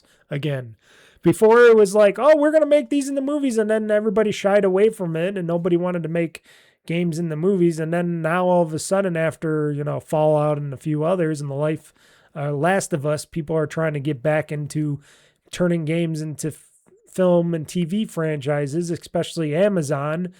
And like I said, they're doing also the God of War one. They're doing the Life is Strange. They've been doing Fallout. They want to do what was that other game I was thinking about? Life is Strange, Fallout, God of War. There was another one. Anywho, they were gonna do a lot. They're gonna do like a lot of series on game series shows and stuff like that at Amazon. Oh yeah, the Tomb Raider, Lara Croft Tomb Raider. Yes, with Sophie Turner, which people are hating on. I think she's okay. She doesn't have to be a one-on-one perfect spitting image of Lara Croft. She's just got to do the moves, maybe do a little handstand kind of thing going on or something. But hey, that's what they're doing. And it's funny that MGM Studios slash Amazon's doing these, because usually see this stuff at Netflix, but I guess Amazon's going to be known for making video game show adaptations. I guess that's who's going to be the big ones on that. Mind's Eye Studio lays off more people, claiming it has evidence of organized espionage against it. Still, they're still touting that. You know what I think? I think Build a Rocket Boy is trying to do a no-no in the shady, we're firing people and making excuses. Like they're doing some kind of, insurance scam or something. That's what I'm thinking they're trying to do. I think they're trying to do an insurance scam. I think this company is trying to do some major insurance scam shit, and that they're trying to fuck with people and make it think that there was some big thing going on internally and stuff, which shit, if there was the game still super bad like everybody says? What does that have to do with anything in marketing, which they keep mostly saying, oh, the marketing was bad, blah, blah, blah, it ruined all our sales and stuff, but the game was really broken and bad. So what are we talking about here on that? So I don't know. Leslie Benzies and Build a Rocket Boy, his company, Build a Rocket Boy, another one of those, oh, we opened up our first studio, we're making AAA games, sort of, and we fumbled that ball, and now look at what happened. I gotta say, yeah, I think that's the perfect tune for that studio. I'd rather see that studio fall and Nagashi studio rise up with Gang of Dragons, because at least Gang of Dragons seemed, looking at the trailer, seemed like a real deal, good-looking game. This just seems like, okay, we made bad game. We blame all of you because we don't like it when people make it to seem like we made bad game, even though we made bad game. So we're going to say there was espionage. We're going to create some sort of fictitious thing that caused this game to be bad and blah, blah, blah, and come out the way it came out. And like I said, I think insurance scam is the biggest thing. That's what I'm saying. Valve stands firm on Steam Machine will launch in 2026 despite delays. Memory and storage shortages still challenging. I guess there's an update. It sounded like bad news for those who wanted to get their hands on Valve's upcoming new hardware. It seemed like the company suggested Steam Machine, Steam Controller, and Steam Frame could all be delayed even further, potentially 2027. However, Valve updated its wording to clarify that it still intends to release the new wave of hardware sometime in 2026, but not as soon as people thought. Valve announced all 3 products last year with the aim of releasing them at some point in the first quarter of 2026. In February, Valve signaled a delay was coming as a result of AI shortages that were causing PC hardware to spike in price. Blah, blah, blah, blah, blah. They hope to ship this still in 2026. I don't know. Depending on what this machine could be, especially if they're not going to follow up a console price amount of $500, and this is going to be more like $1,000, $1,000+ machine, and plus all the other stuff that they're selling. I don't know. Like I said, it depends on how badly people just want to play on a Linux-based OS that only plays a certain amount of games, which still is a lot of games, but not that much.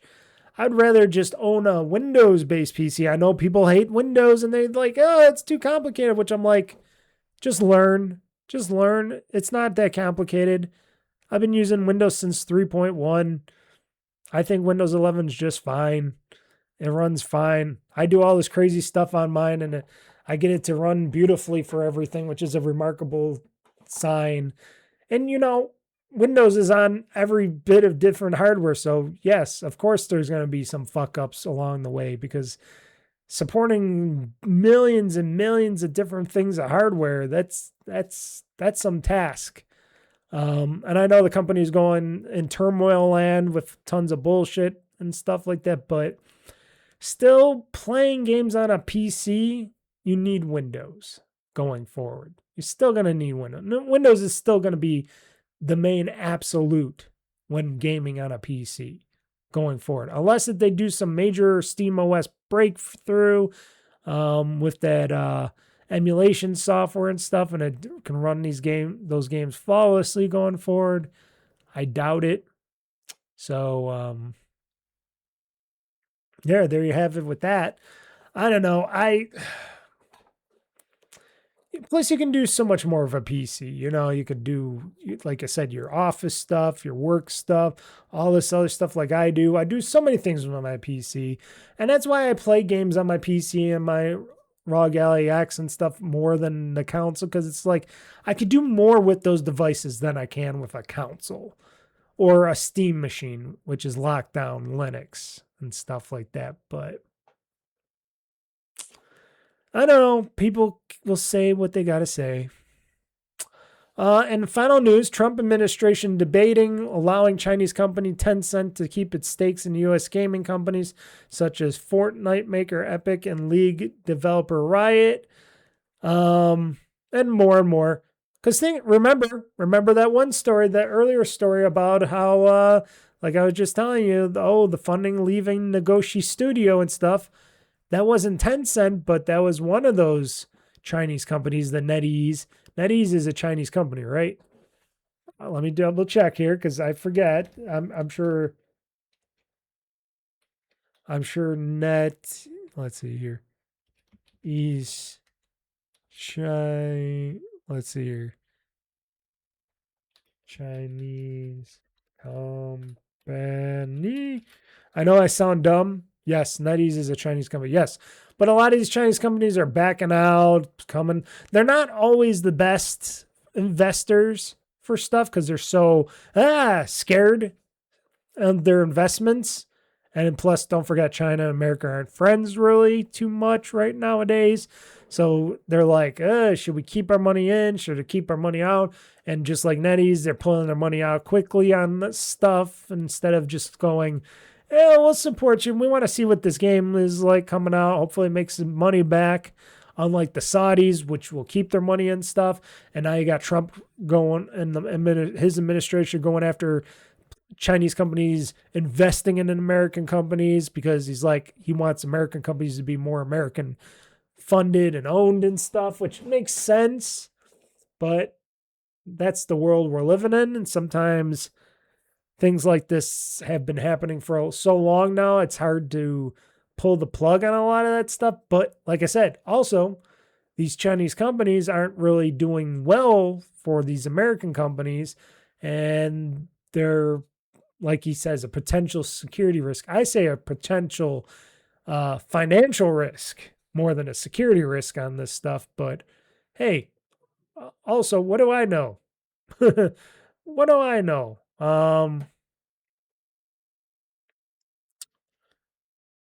Yeah, I I don't know what else to say on this stuff. I think the gaming industry as a whole, everything is just all fucked up, topsy-turvy, upside down. And it's a miracle when good games still come out. Like I said, I've been playing a lot of more indie-ish type of games and stuff and smaller games myself. When those big games do come out, I do play them if I can get them, at a reasonable price, and where I can play them on is also a priority for me as a gamer. So like I said, now that if Sony's actually is deciding to pull out of making games for PC for their first party titles and stuff, then they won't see a dime of my money because I will not buy a PlayStation to play any of that stuff. Either it be a new God of War, which I heard they're working on, and I'm not talking about the remake trilogy, but that's also the case. But also a new God of War game where they're going to have his dead wife, the ice giant woman. She's going to be the main character. And whatever else they might be cooking up at Sony Studios. I'm not going to play their games because, like I said, I'm not going to buy a PlayStation.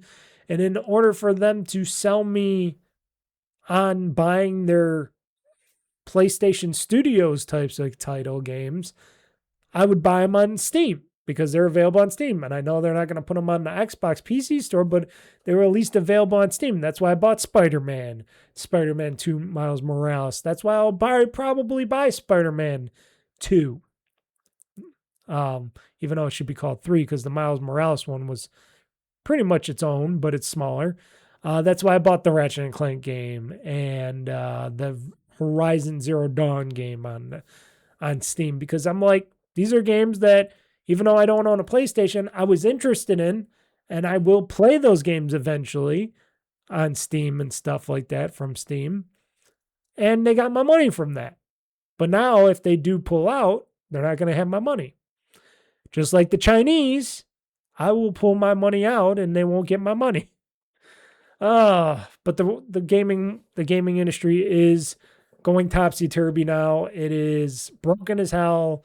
You got studios closing up. You got studios condensing, combining, moving this way, that way, games being canceled, being downsized, people being laid off left and right still. It's not this future-proof, solid thing that people thought the gaming industry was going to be. Everybody said, oh, this is going to be a solid, future-proof and, what did they say? It was going to be a future-proof slash, what was it? Like Great Depression proof or whatever. They were saying it was going to withstand anything. And I'm like looking at it now and I'm like, ooh, boy, it's getting a lot of holes shot through the whole gaming industry. There's like holes and big holes, little holes, like bullets everywhere. I hate to say it's not looking good, but it's not looking good for a lot of things. And a lot of good studios with good games, or could be good games, are just going. And it makes me wonder on what these games are going to be going forward, because these studios can't keep making these super expensive games that cost way more than a movie to make, when movies are cheaper to make than a video game, that just says maybe you're not doing it right. Maybe you should tone down what you want. Like I said, not every game has to be a big, giant open world or graphical powerhouse. You can make a game really good that you want to make and make it dumbed down. You can make it in like PS2 or PS3 graphics. I will be happy with the game if it's a good game. I don't need HD 4K double ray traced graphics going on my games all the time. If you got the money and you don't mind doing it, then sure. But if you don't and you want to make something really good, that's what I'm talking about. So there you have it, folks. And that's the podcast. So a little bit shorter. Usually it's like up to 3 hours. I tried to keep it. I wanted to keep it at 1 hour and 30, but I guess went a little long with the games news and me ranting and complaining. I hope everybody understands where I'm coming from. I don't want to be a negative person. I don't want to be an asshole, but I'm just calling things out the way I'm seeing them. And for people that have good heads on their shoulders, will understand that. And for those people that are just dicks, pricks, and assholes, well, they'll remain that way. But I really hope the gaming industry does well going forward. I really hope a lot of these games, like this Gang of Dragons, I hope it comes out. I really do. And I hope I get to play it because it looks really good. And I hope somebody like a Elon Musk or Gabe Newell even comes out and maybe sprinkles a little of their money dust on it and helps it grow into a game. I don't know. It was supposed to come out this year too, right? Or soon, or at the end of the year. It was supposed to come out in 2026, I thought, right? They did say, like, tease it was going to come out sooner than later, right? Or was I wrong on that? I don't know. Anyways, folks, I hope you have a great rest of your weekend or week. Not weekend. For me, weekend. But for you guys, week. And another weekend will be coming sooner than you know. Like I said, we got the podcast today. We got tomorrow, which I usually forget to say, another game through with Life is Strange Double Exposure. Another episode of that going up on Tuesday.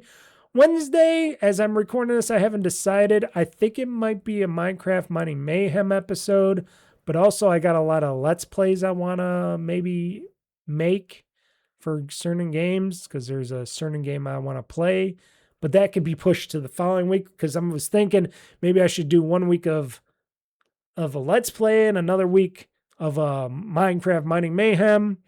I haven't decided yet, but that will be shown on the schedule for the week. And of course, Friday will be the live stream of GameOn Live. I will be doing my 8:00 p.m.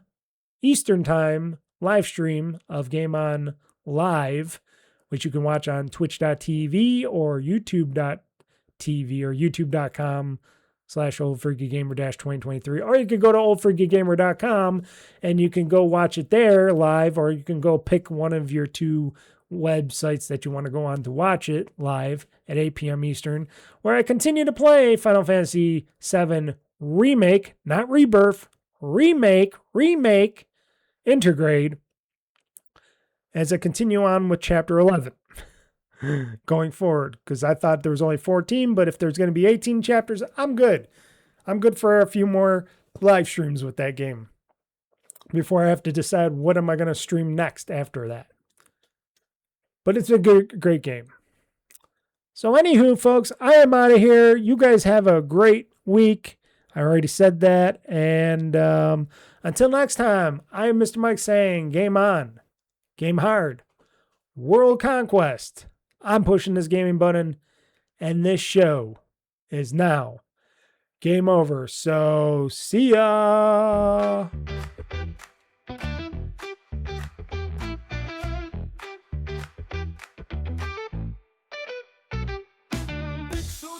Neon bright, old freaky gamer plays all night. Joystick in one hand, fries in the other. He's the king of brother. Press start, he's in the zone. His throne's a squeaky chair alone. OldFreakyGamer, he's tapping that, blasting through the game's attack. Level up and don't look back. OldFreakyGamer on the track. 8-bit dreams and a 16-bit past. His reflex is slow, but his will is fast. Button mashing like a man possessed. High score chasing, he's obsessed. Respawn, repeat.